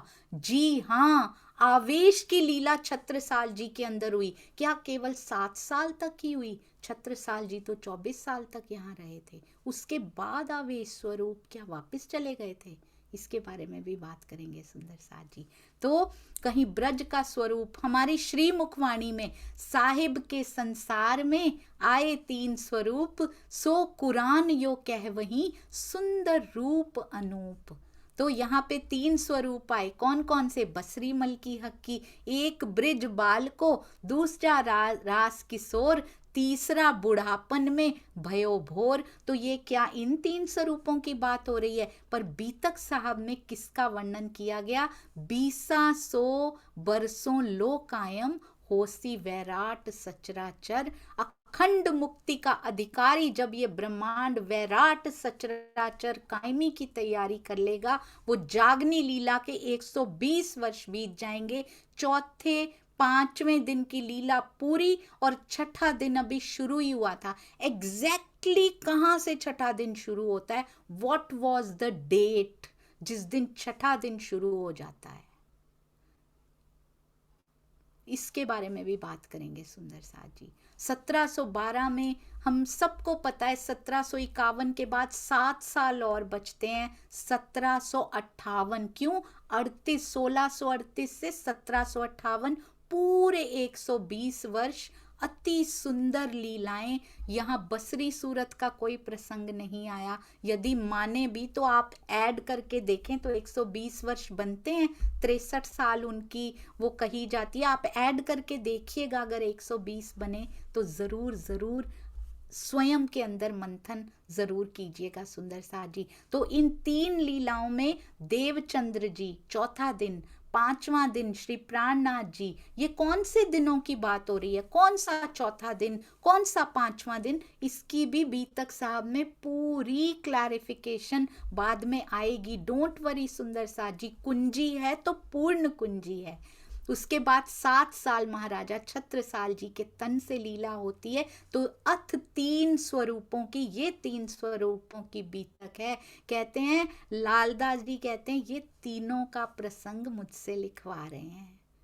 और अब करेंगे, उसके बाद ब्रज की बात करेंगे। जैसे रीकैप किया जाता है ना सुंदर साथ जी, ब्रज में रहकर आए हैं हम, रास में रहकर आए हैं हम, तो उन 2 बीतकों का रीकैप करने के बाद, महाकारण और कारण बताने के बाद जागनी लीला की बीतक शुरू की जाएगी, ताकि हम सब आत्माएं पहले कनेक्ट करें ब्रज से। उनसे कनेक्ट किए बिना जागनी से कनेक्शन इम्पॉसिबल है। जैसे 4 पाए होते हैं ना सुंदर साथ जी, एक पाया टूट जाए तो 4 पाई पे बैठना उठना लेटना असंभव हो जाता है। तो ब्रज, रास, जागनी, परमधाम, वो 4 पाए हैं, जिसमें से एक भी अगर हम नहीं समझेंगे, उसको अपने हृदय में आने से इनकार कर देंगे, उसको अपने हृदय में बसाने से इनकार कर देंगे, तो फिर ये पूर्ण लीला नहीं हो पाएगी। हमें पूर्ण दीदार, पूर्ण विश्वास, पूर्ण समर्पण नहीं हो पाएगा सुंदर साथ जी। मेरे पिया की सारी लीलाओं को अपने हृदय में बसाना है हम सब ने मिलकर। इस जागनी लीला में क्या क्या हुआ, कैसे ब्रह्मात्माएं अवतरित हुई यहाँ पर, इस जागनी लीला में कैसे हम ब्रज में आए थे, रिकैप करेंगे थोड़ा सा पहले। अब इस प्रकरण में कल हम उसको समझेंगे कैसे रिकैप होता है। श्री कृष्ण त्रिधा लीला के माध्यम से हम सब सुंदर साथ उसका रसपान कर चुके हैं, और हृदय में मुझे ऐसे लगता है, वो कहते हैं ना एक कीड़ा होता है जो लकड़ी से चिपक जाता है। ब्रज और रास और श्री कृष्ण जी के अंदर आवेश स्वरूप, प्राणनाथ जी के अंदर आवेश स्वरूप, देवचंद्र जी के अंदर आवेश स्वरूप, वो हीरल के रूप में ऐसे हृदय से चिपक गया है सुंदर साथ जी। कम से कम ये लीलाएं तो अंदर गई हमारे। बस इनको देखते देखते, बहुत सुंदर टीका में लिखते हैं स्वामी जी, कहते हैं ब्रज और रास की लीलाओं को हृदयंगम किए बिना मूल मिलावा का राह प्रशस्त नहीं हो सकता सुंदर साथ जी। पहले उसको लेंगे, पहले काल माया फिर योग माया लेंगे, समझेंगे, बसाएंगे, फिर तो अगली सीढ़ी पे जाएंगे ना सुंदर साथ जी। सबके लिए प्रेम। और सुंदर साथ जी क्या कहते हैं, ये बीतक जो है पूरे विश्व का विरोध खत्म कर देती है। विश्व का विरोध भाग जाता है बीतक साहब से। हमारे आपस का विरोध तो पहले भाग जाए सुंदर साथ जी, फिर विश्व का विरोध भगाने के लिए हम सब मिलकर तैयार हो जाएंगे। यही छत्रसाल जी को आज्ञा देकर ध्यान अवस्थित हुए। तो ये आज्ञा हम सब सुंदर साथ जो बीतक साहब हृदय देकर सुनते हैं, दिल देकर सुनते हैं, ये आज्ञा हम सब सुंदर साथ के लिए कि सबके अंदर मेरे स्वरूप को देखना, सबके अंदर मेरी बैठक को देखना, सबसे प्रेम करना, ये आज्ञा वो देकर ध्यान अवस्थित हुए। ये उनके लास्ट वर्ड्स थे हमारे लिए सुंदर साथ जी। बाकी सब ब्रह्मवाणी में समा दिया गया है। मिलेंगे हम पन्ना जी की तरहटी में, आज भी इंतजार कर रहे हैं वो, तब तक के लिए लास्ट वर्ड्स थे हमारे लिए। और कभी भी आज से बीतक साहब हम श्रवण करेंगे, हम उतारने के प्रण लेंगे, प्रयास करेंगे। ये उंगली को अब थोड़ी आदत चेंज करनी है सुंदर साथ जी, ये किसी पर नहीं उठनी चाहिए, ये मेरे स्वयं के व्यक्तित्व पे, मेरे स्वयं के विकारों पर उठनी चाहिए। बूढ़ी माता जी भी अगर अंदर गई तो वो बूढ़ी माता को अपने अंदर खोज लीजिएगा, पता नहीं कितनी मिल जाएंगी। उन्होंने तो एक इच्छा की थी जाके, हमारे अंदर तो हजारों इच्छाएं समाई हुई हैं जो खत्म होने का नाम नहीं ले रही। उनको तो अभी कुछ ही साल हुए थे, हमें तो 400 साल हो गए सुंदर साथ जी, अभी भी खत्म नहीं हो रही। अभी भी हम वहां जा जाकर नारियल तोड़ तोड़ के वही मांगते हैं जो पिया नहीं चाहते। कहते मैंने द्वार बंद कर दिए तरहटी के, तुम फिर भी नहीं समझी। और फिर कहती हूँ मैं तुम्हें दिखाई क्यों नहीं देता, तुम्हारे हृदय के द्वार तुम्हारे ही लिए क्यों बंद हैं? क्योंकि तुम माया की कामनाएं लेकर उन द्वारों के सामने खड़ी हो।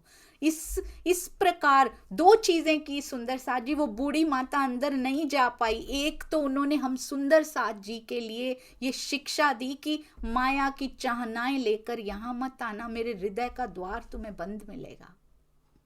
और दूसरी, उन्होंने पूरे ब्रह्मांड के लिए वो द्वार उस दिन बंद कर दिया, क्योंकि अगर ब्रह्मांड की भीड़ लगी रहती तो उनकी अंगनाओं की बारी कब आती उनसे बात करने की। पन्ना जी में कदम धरने की जगह ना होती। आज ये पिया की मास्टर प्लानिंग है कि पहले वो ब्रह्म आत्माओं को सर्व करते हैं। पहले तुम पहचान लो, तुम्हारे लिए ये खेल बनाया है। ब्रह्मांड को तो मैं 1 मिनट में तारतम दे दूंगा, इसलिए उनके प्रेम को पहचानिए सुंदर साथ जी। श्यामा जी के स्वामित्व के 40 वर्ष 1735 से शुरू हुए और 40 ऐड कर लीजिए, 1775 तक चले। 75 क्यों सुंदर साथ जी? तब तक छत्रसाल जी रहे हैं। तो आवेश लीला 7 वर्ष, पर ये कौन सी लीला है जो 75 तक चली है? ये कुछ ऐसे प्रश्न हैं जिनका उत्तर मैंने स्वामी जी से अभी अभी लिया, ये भी आपके साथ जरूर साझा करूंगी। परम धाम की किताबें, खिलवत, परिक्रमा, सागर, सिनगार, क्या क्या नहीं दे दिया सुंदर साथ जी उन्होंने।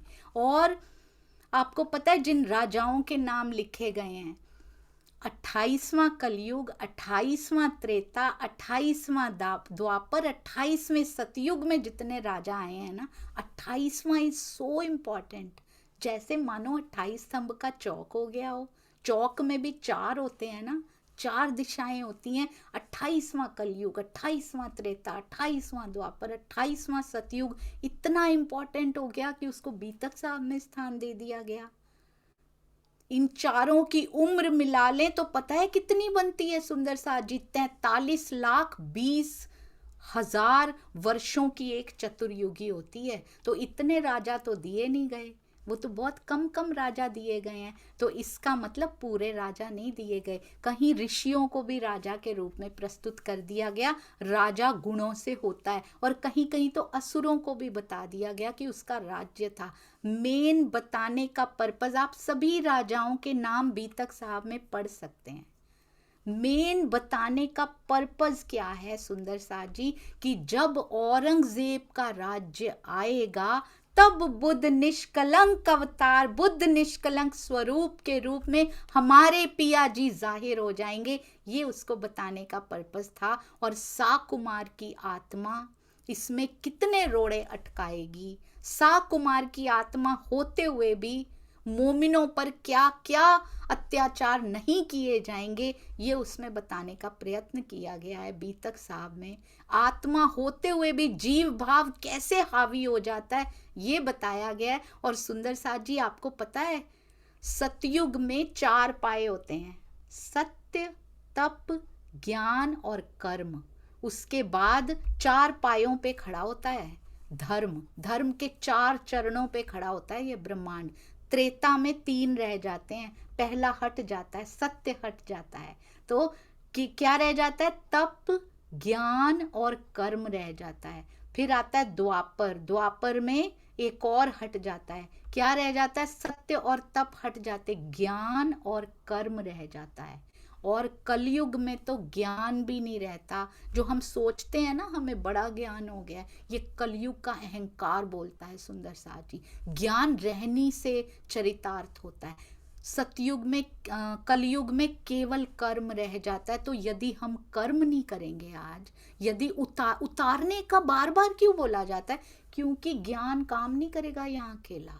जो उसको उतारेगा नहीं वो फेल हो जाएगा सुंदर साथ जी। एंड हम इसीलिए फेलियर आज तक होते आए। हम क्यों नहीं पहुंच पाए पन्ना जी की तरहटी में, पिया जी के चरणों में? क्योंकि हमने वो कर्म किया नहीं, हमने अपनी रहनी में इस ज्ञान को उतारा नहीं, पिरोया नहीं, प्रेम किया नहीं सुंदर साथ से। अभी भी देर नहीं हुई है, सुंदर साथ जी से प्रेम करना शुरू कर दीजिए। पिया के हृदय का रास्ता सुंदर साथ से प्रेम करने से होकर जाता है सुंदर साथ जी। सारे राजाओं का वर्णन कर दिया गया है। विजयाभिनंद बुद्ध निष्कलंक अवतार का वर्णन बीतक साहब में कर दिया गया।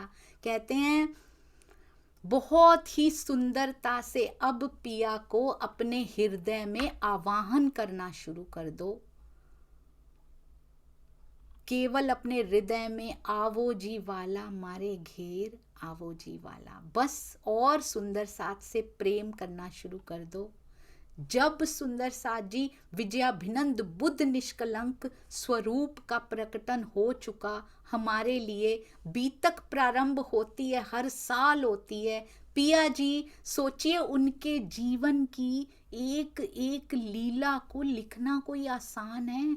लेखनी में पिरोना कोई आसान है? कितनी मुख्य मुख्य घटनाओं को इन चौपाइयों में स्थान मिला होगा, कितनी मुख्य वो सुंदर साथ होंगे, कितनी विशेष वो रहनी, वो जीवन रहा होगा। तो सुंदर साथ जी इस बीतक के सार तत्व को अपने जीवन में उतारना शुरू कीजिए। पंचमी के दिन ही ब्रह्मवाणी को सिंहासन पर पधराया गया था। सिंहासन पर, यानी वो तो गुम्मट जी के सिंहासन पर खुद क्यों नहीं बैठे सुंदर साथ जी? What was the reason? खुद आंखें मूंद के बैठे हो ना पिया, सामने बैठ जाते ना, पूरी दुनिया आ जाती सुंदर साथ जी। इतने सालों, 400 साल से ऋषि बैठे हुए हैं, पूरी दुनिया मांगने आ जाती। उन्होंने तो द्वार भी बंद कर दिया कि नीचे भी मत आना मेरे पास, और किसी तन से मत जुड़ना, ब्रह्मवाणी से जुड़ना। ब्रह्मवाणी को पूरी शक्तियां देकर यहाँ पे बिठाया गया। ऑन बिहाफ ऑफ मी ब्रह्मवाणी पधराई जाएंगी, ये उनका आदेश था सुंदर साथ जी। तो वाणी का एक एक शब्द हमारे लिए प्राणनाथ जी के मुख से निकले हुए एक एक शब्द के बराबर है। जो वाणी सिखाती हैं वो कीजिए। कोई व्यक्ति विशेष कुछ कहते हो, किसी स्थान विशेष से कुछ कहा जाता है, वो ब्रह्मवाणी से मैच करता है, वेल एंड गुड, जरूर मानिए। नहीं मैच करता तो सुंदर साथ जी ब्रह्मवाणी इज द प्रायोरिटी नंबर 1, क्योंकि वो मेरे पिया ने अपने बिहाफ पे पधराई है कि मेरा तन नहीं पर मेरा हृदय ले लो। ब्रह्मवाणी उनका हृदय है सुंदर साथ जी। ज्ञानमय स्वरूप, वांगमय कलेवर, उन्होंने अपना हृदय पूरे भेदों सहित, पूरे राज, पूरे रहस्यों सहित सिंहासन पे पधरा दिया। पर क्या हमने हृदय मंदिर के सिंहासन पे उनको पधराया है? क्यों दर्शन नहीं होते सुंदर साथ जी? क्यों नहीं देखा उनको आज तक? तो ये पंचमी का दिन कितना विशेष है। सुंदर साथ उदास हैं, पर ब्रह्मवाणी के रूप में उनको पाकर, ब्रह्मवाणी के रूप में अब जब वो चौपाइयां पढ़ते हैं, श्री जी के मुखार बिंद से भी वही निकलता था। वो चौपाइयों में उनको श्री जी का मुख दिखाई देता है सुंदर साथ जी। जीवन का हर पल पिया के प्रेम में गुजारिए। यही बीतक है, यही सिखाती है बीतक। और हर एक पात्र से शिक्षा लीजिए, वो मेरे लिए। उन पे दोषारोपण करने से बात नहीं बनेगी सुंदर साथ जी। जयराम भाई ने ये किया, महावजी भाई ने ये किया, बिहारी जी ने ये किया, औरंगजेब ने ये किया। हम क्या कर रहे हैं? हम क्या दूसरे बिहारी तो नहीं बन रहे सुंदर साथ जी? बहुत ध्यान रखिएगा, किस किस के जीवन में हम कितना किसी को तंग कर रहे हैं। क्या हम प्रेम कर पा रहे हैं सुंदर साथ जी? तो क्या हम उनसे कम हैं? बहुत ध्यान से बीतक साहब को केवल सुनिएगा नहीं, कोशिश कीजिएगा, हर प्रसंग के साथ बह जाने की कोशिश जरूर कीजिएगा। यदि अब भी ना बहे तो सुंदर साथ जी, ये प्रवाह पहले ही बहुत आगे निकल गया। कितनी ब्रह्मात्माएं इस प्रवाह में बहकर पिया जी के हृदय में समा चुकी हैं, हम ही रह गए हैं। अब अभी भी ना बहें सुंदर साथ जी, तो फिर कब बहेंगे? बात होगी काल माया की, योग माया की, परम धाम की भी बात होगी। क्या फर्क होता है इन तीनों में, उसकी भी बात होगी। उत्तम पुरुष अक्षरातीत जिसकी हम अंगना हैं सुंदर साथ जी, उनके पास जाने में क्या रुकावट आ रही है? केवल और केवल हमारा अपना व्यवहार ही उसमें रुकावट है, ये जरूर समझ जाइएगा। सच्चिदानंद पार ब्रह्म, सत्य चिद और आनंद। सत्य और आनंद चिदघन स्वरूप वो स्वयं है। सत्य स्वरूप और आनंद स्वरूप मानो उनका दायां बायां हाथ हो। इसकी लीला का इसको नहीं पता, इसकी लीला का इसको नहीं पता। इसको सपोज यहाँ पे दो हाथ हैं, इसको चोट लगी है तो इसको ही पता होगा, इसको चोट लगे तो इसको, पर चिदघन स्वरूप को तो सब पता है। कौन क्या लीला कर रहा है उसको सब पता है। अब इन दोनों को एक दूसरे की लीला दिखाने की सोची है उन्होंने। कितना लाड उनके हृदय में आया है। मेहर का दरिया दिल में लिया, तब हम कहते हैं कि दुख का खेल है ये। मेहर का दरिया दिल में लिया तो रूहों को खेल दिखाने का ख्याल उनके हृदय में उपजाया, तब रूहों के हृदय में खेल देखने का ख्याल उपजा। क्या दरिया समेट के बैठा है वो, और हम दुख का खेल कहते फिरते हैं इसको। बीतक साहब इस दुख को सुख में कैसे बदल देती हैं, ये हम देखेंगे जब हम समझ जाएंगे कि कितनी मेहर जिसकी माप ना की जा सके, जो इमेजरेबल होता है सुंदर साथ जी, वो लेके बैठे हैं। हुक्म ने हुक्म को हुक्म से हुक्म दिखाया है। हुक्म राज्य की इच्छा, हुक्म से यानी अपने आदेश से हुक्म दिखाया। किसको दिखाया? रूहों को दिखाया, हुक्म का खेल दिखाया। बस इस खेल में क्या जागनी ब्रह्मांड में वो हमारे लिए समा के बैठे हैं। ब्रज रास कारण महाकारण से कल आगे चलेंगे। बोलो श्री प्राणनाथ प्यारे की जय। बोलो श्री सतगुरु महाराज की जय। आज के दिन वाणी पधराई गई थी सुंदर साथ जी, गुम्मट साहब में। नीचे बैठे ध्यान अवस्थित पिया जी अपनी जगह पे वाणी पंचमी के दिन पधरा दी। अपने हृदय में इस वाणी को पधराना मत भूलिएगा। एक एक शब्द कड़ी बन बन के जुड़ता हुआ ऐसे लगेगा मानो पिया जी श्रृंगार सहित हृदय में खड़े हो गए हों। इस वाणी के रास्ते से सुंदर साथ का प्रेम और ये वाणी का रास्ता ही उनके हृदय तक, उनके दीदार तक जाता है सुंदर साथ जी। मुझे ऐसा लगता है कभी कभी वो तरहटी का द्वार तो उन्होंने बंद कर दिया, पर वाणी के अंदर से एक द्वार खोल दिया उस तरहटी तक जाने का, हृदय रूपी तलहटी तक जाने का। मेरा पहला प्रयास है सुंदर साथ जी, कृपया मुझे क्षमा करते जाइएगा। आप सब सुंदर साथ के सहयोग के लिए बहुत बहुत धन्यवाद। प्रणाम जी सुंदर साथ जी, गाइड भी करते जाइएगा। प्रणाम जी।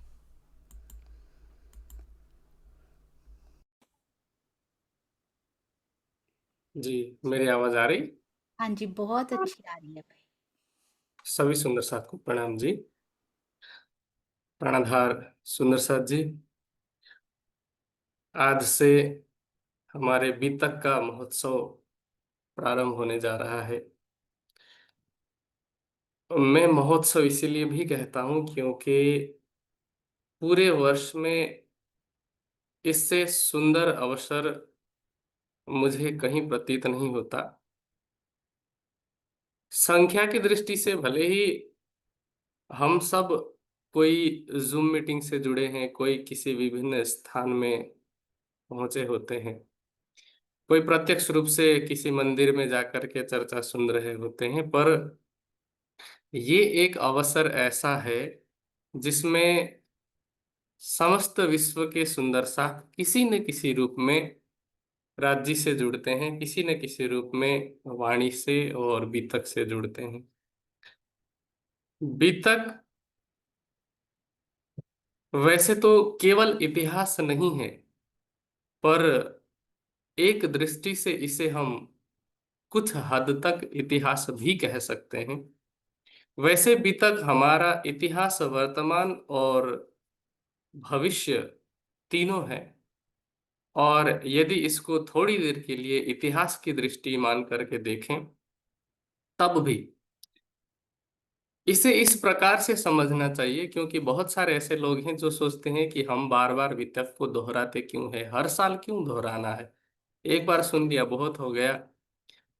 यह ऐसा नहीं है जैसा कि समाज में बहुत सारे मत मतांतर संप्रदाय प्रचलित हैं, और उन संप्रदायों के अंतर्गत ये बात प्रचलित होती है कि फलाने ग्रंथ की कथा तुम सुन लोगे तो तुम्हें मुक्ति मिलेगी, तुम इसकी कथा सुन लोगे तो तुम्हें स्वर्ग की प्राप्ति होगी। इस तरह का कोई प्रसंग नहीं है या ऐसी कोई अवधारणा नहीं है। हम तो सुनने को मुक्ति मानते ही नहीं हैं। हम क्या कहते हैं कि कहनी सुननी गई रात में, अब आया रहनी का दिन। और ये संपूर्ण वृत्तांत जो हम आने वाले 1 महीनों में नियमित रूप से सुनेंगे, यह रहनी की ही तो बात है। रहनी मतलब आचरण की, अपने जीवन में चरितार्थ होने की पराकाष्ठा। केवल आचरण नहीं, चरितार्थ भी होना है और उसकी पराकाष्ठा। जैसे कि आचरण करने के लिए सोचना पड़ता है, लेकिन रहनी तो उससे भी परे की अवस्था है कि जैसे हम सांस ले रहे हो। सांस लेना हम सोचते नहीं हैं, लेकिन कभी भूलते भी नहीं हैं। हमारे हृदय की धड़कन जैसे चल रही हो, हृदय की धड़कन हमारे लिए जितनी आवश्यक है, प्राण वायु हमारे लिए जितनी आवश्यक है, उतनी ही आवश्यकता हमारे लिए प्राणेश्वर, प्राणनाथ जी, प्राणनाथ जी की वाणी और प्राणनाथ जी के सुंदर साथ, इनकी आवश्यकता भी हमें उतनी ही महसूस होने लगे, तो समझ लीजिए कि हम रहनी में हैं, और ये संपूर्ण बीतक रहनी के ही संदर्भ में है। एडमंड बर्क नाम के एक पाश्चात्य इतिहासकार हुए, दार्शनिक भी हुए। वो कहते हैं कि जो लोग अपने अतीत को भूल जाते हैं, वे अपने भविष्य को बर्बाद करते हैं। बीतक हमें बार बार हमारे अतीत की याद दिलाती है, और वर्तमान में अतीत की अच्छाई से भी और अतीत की भूलों से भी सीखने के लिए प्रेरणा देती है। अब लोग सोचेंगे कि अच्छाई से तो सीखा जा सकता है, पर बुराई से कैसे सीखा जा सकता है? अच्छाई से कैसे सीखते हैं वो तो अभी आपने सोनिया दीदी के माध्यम से भी सुना। मैं थोड़ा सा विलंब से जुड़ा था।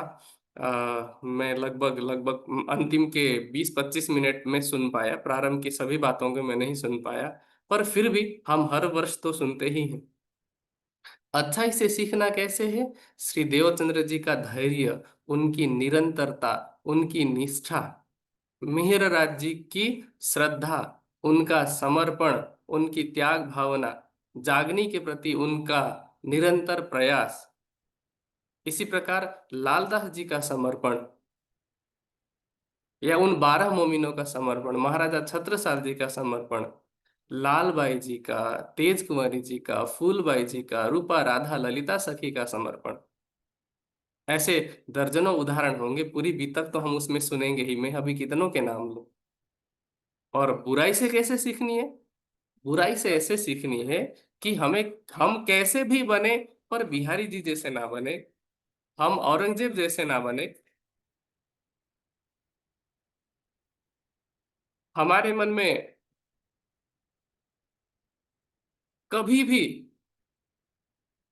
भले ही हम लालदास जी जैसे पूर्ण ईमान के ऊपर खड़ा न हो पाए, लेकिन जो एक बार एक पल के लिए भी गोवर्धन जी के मन में जो भावना आई थी, उस प्रकार की भावना भी ना आए।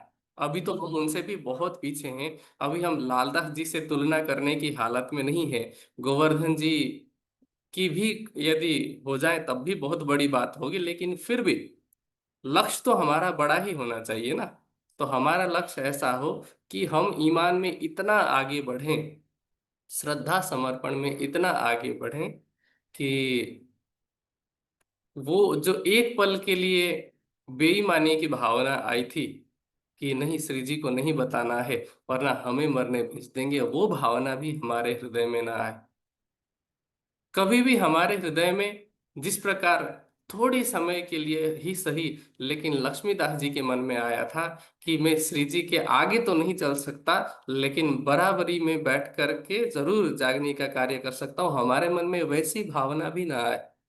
तो ये हमें कुछ नकारात्मक प्रसंगों से भी इस प्रकार की शिक्षा ले सकते हैं कि हम ऐसे ना बने, और कैसे बने, तो उसके लिए हमें सकारात्मक भाव से भी शिक्षा लेनी है। ये भी तक यदि हम सच्चे हृदय से इसका श्रवण करते हैं, और न केवल श्रवण अपितु सांख्य दर्शन में कपिल मुनि बहुत सुंदर एक बात कहते हैं, जो कि हमारी वाणी में भी कई जगह पर वैसे तो वही बात है कि न ही श्रवण मात्रे न तत्सिद्धि अनादि वासना बलवत्वात्। केवल सुनने मात्र से ही किसी की सिद्धि नहीं हो जाती है, कोई लाभ नहीं होता है, क्योंकि हमारे जीव के चित्त में जन्म जन्मांतरों की वासना है। तो हमें केवल सुनना नहीं है, हमें क्या करना है? जैसे मिहिर राज जी बार बार जो सुनते थे, आकर के दोहराते थे कि मुझ में क्या कमी है। देवचंद्र जी ने जो बातें बताई, उनमें से मेरे अंदर क्या है और क्या नहीं है, मुझ में कौन से अवगुण है, बार बार आत्म अवलोकन करते थे। तो आत्म अवलोकन की प्रवृत्ति हमारी होनी चाहिए, अवलोकन की है। हम जब बात करते हैं तो उपदेश की भाषा में बात करते हैं, जबकि होना क्या चाहिए? हमारी जो भाषा है वो आत्म अवलोकन की होनी चाहिए कि हम में, और चूंकि सुंदर साथ, हम सभी सुंदर साथ एक श्यामा जी के अंग हैं, तो हम सब कभी भी उपदेश की भाषा में बात ना करें। हम इस प्रकार बात करें कि हम सब एक अंग हैं, और हम सामूहिक रूप से इस कमी से जूझ रहे हैं, सामूहिक रूप से इस कमी को सुधार करना है, और सामूहिक रूप से हमें अपनी आत्म जागृति करनी है। ये हमारा मिशन, ये हमारा लक्ष्य होना चाहिए। तो बीतक का यह पर्व, जो कि एक महीने तक रहने वाली है, मैं वैसे तो सोनिया दीदी से आग्रह करूंगा, क्योंकि बाकी सभी की ये बाध्यता है कि एक महीने में समाप्त करना होता है परंपरागत रूप से, क्योंकि सब लोग किसी न किसी दूसरे स्थानों पर जा कर के कर रहे हैं। वहां पर प्रत्यक्ष रूप से उपस्थित होकर के सुनने वालों की संख्या कमो बेश होती रह सकती है। तो बाकी सब लोगों की अ, इसको क्या कह सकते हैं, अव्यवस्था है या बाधा है कि वो एक महीने के बाद लगातार नहीं कर सकते। लेकिन जूम मीटिंग में तो वैसे वैसे भी साल भर चलता ही रहता है। आप इस बीतक को ये ना सोचे कि मुझे एक महीने में समाप्त करना है। ठीक है, भले ही 1.5 महीना लग जाए, 2 महीना लग जाए, ठीक है। हाँ, प्रशिक्षण की तरह 2 साल भर भी ना खींचें, लेकिन जिस प्रकार मैंने आज सुना, जिस प्रकार से आप समझा रही हैं, व्याख्या कर रही हैं, तो उस प्रकार से एक महीने में तो नहीं हो पाएगा। तो ये सोच करके ना चलें कि मुझे एक महीने में समाप्त करना है। ठीक है, आप बहुत अच्छी तरीके से लेकर के जाएं। सुंदर साथ को इस वितक की चर्चा के माध्यम से वाणी से जोड़ें, मूल स्वरूप से जोड़ें, और विशेष रूप से मैं कहना चाहूंगा जागनी के लक्ष्य से जोड़ें। मूल स्वरूप से और वाणी से जुड़ना व्यक्तिगत जागनी है, लेकिन जागनी के मिशन से, ब्रह्मवाणी के प्रचार प्रसार से जुड़ना सामूहिक जागनी है, सब सुंदर साथ की जागनी है। और जब आप ये चर्चा के लिंक वगैरह शेयर करते हैं, तो एक वाक्य किसी जिसने भी लिखा हो बहुत सुंदर लिखा था कि इस चर्चा को अवश्य फैलाएं, दूसरों तक पहुंचाएं, क्योंकि क्या पता कोई इसी की प्रतीक्षा में बैठे हो, या क्या पता किसी को इसी की प्यास हो।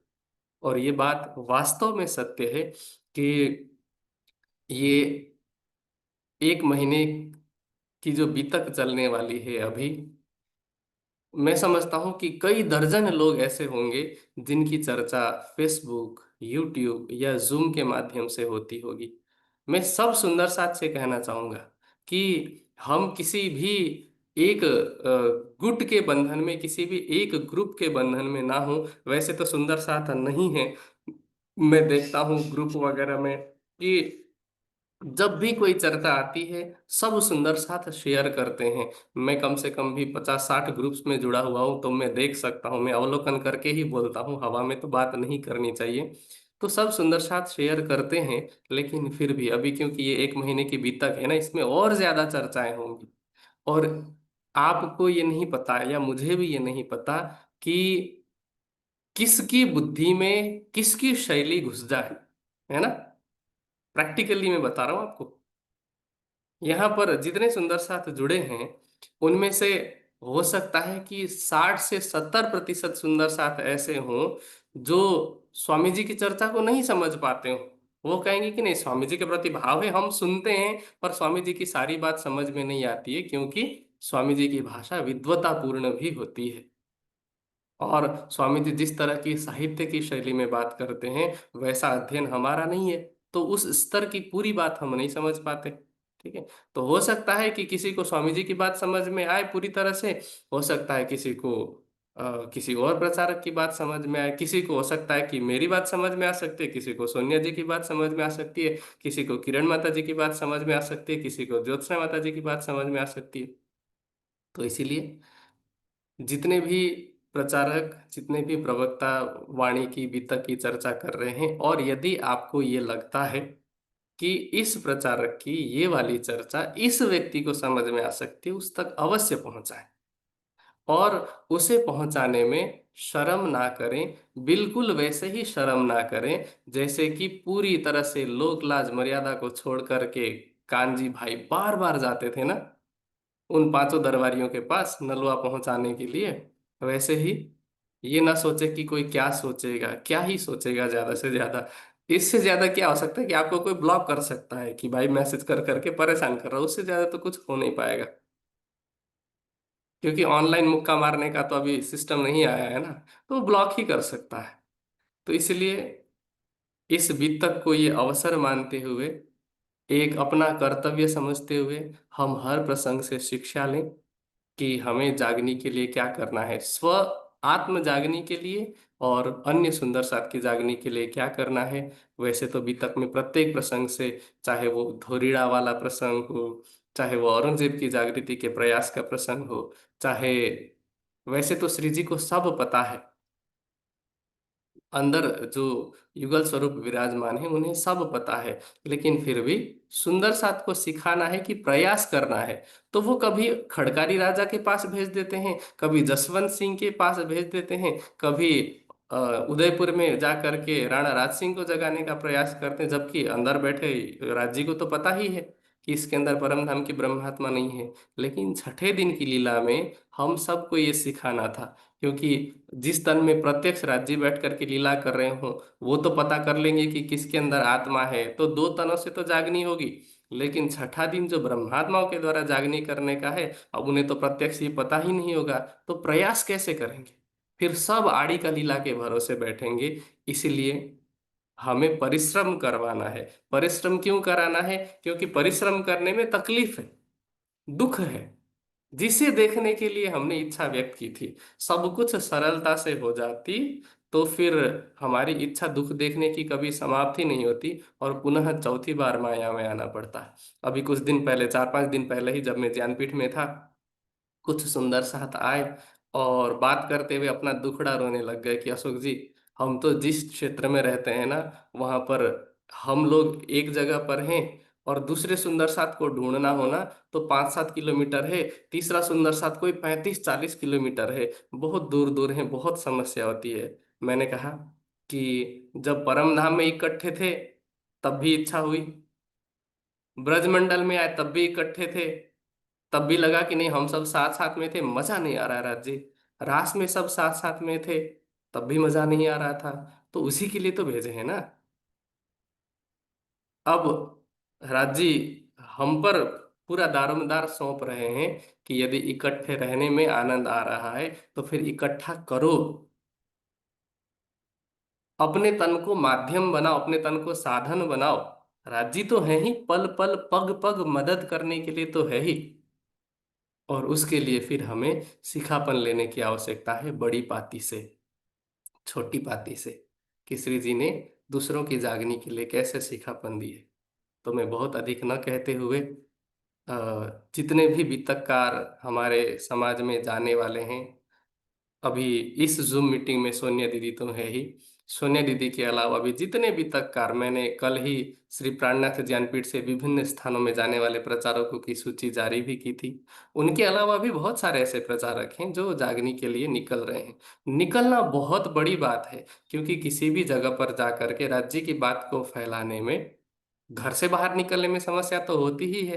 अपने अपने कंफर्ट जोन से सब लोग बाहर निकल रहे हैं इस लक्ष्य के साथ कि राज्य की वाणी का, राज्य के दर्शन का, राज्य के सिद्धांत का प्रचार हो सके, अधिक से अधिक जागनी हो सके।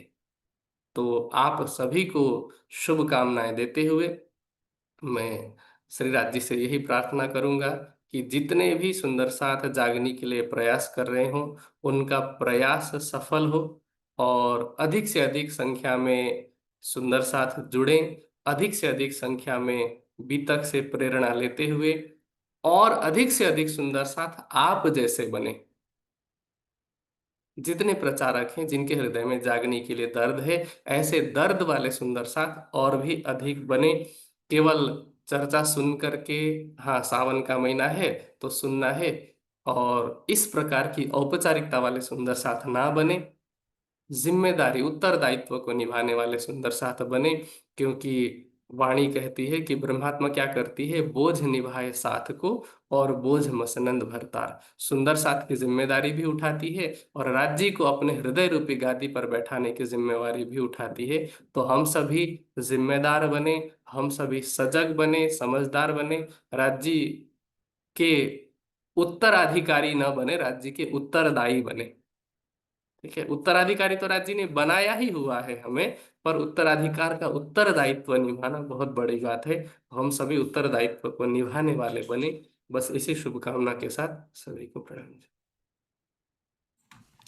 प्रणाम जी, बहुत बहुत शुक्रिया। और श्री प्राणनाथ ज्ञानपीठ से कल स्वामी जी का और आज अशोक जी की शुभकामनाएं, ऐसे लगा सरसावा पूरा उठकर आ गया हो। हृदय में इच्छा आई थी कि दुष्यंत भैया ने कहा था कि बुला लीजिए सरसावा में से किसी को, और ऐसे लगा कि पूरा सरसावा ही आ गया हो हमारे हृदय में। आप दोनों के रूप में चरणों में कोटि कोटि प्रणाम जी। और सारे, आपने बिल्कुल सही कहा, हर स्थान पर बीतक साहब पधराई गई हैं, हर स्थान पे सुंदर साथ सुन रहे हैं। बस सुनकर अब उतारने का प्रयास करें, आचरण में उतारें, और सब सुंदर साथ को जोड़ के उनसे प्रेम करने का। सुंदर साथ जी, ये बीड़ा अब हमने उठाना है, प्रेम फैलाने का बीड़ा, प्रेम की ध्वजा बनने का बीड़ा। प्रणाम जी, कोटान कोट प्रणाम जी। बोलो श्री प्राणनाथ प्यारे की जय, बोलो श्री सतगुरु महाराज की जय, पन्ना धाम की जय, सर्व सुंदर साथ की जय। प्रणाम जी सुंदर साथ जी। समय निकाल कर, अशोक जी इतने बिजी होते हुए भी समय निकाल कर आए, बहुत बहुत शुक्रिया।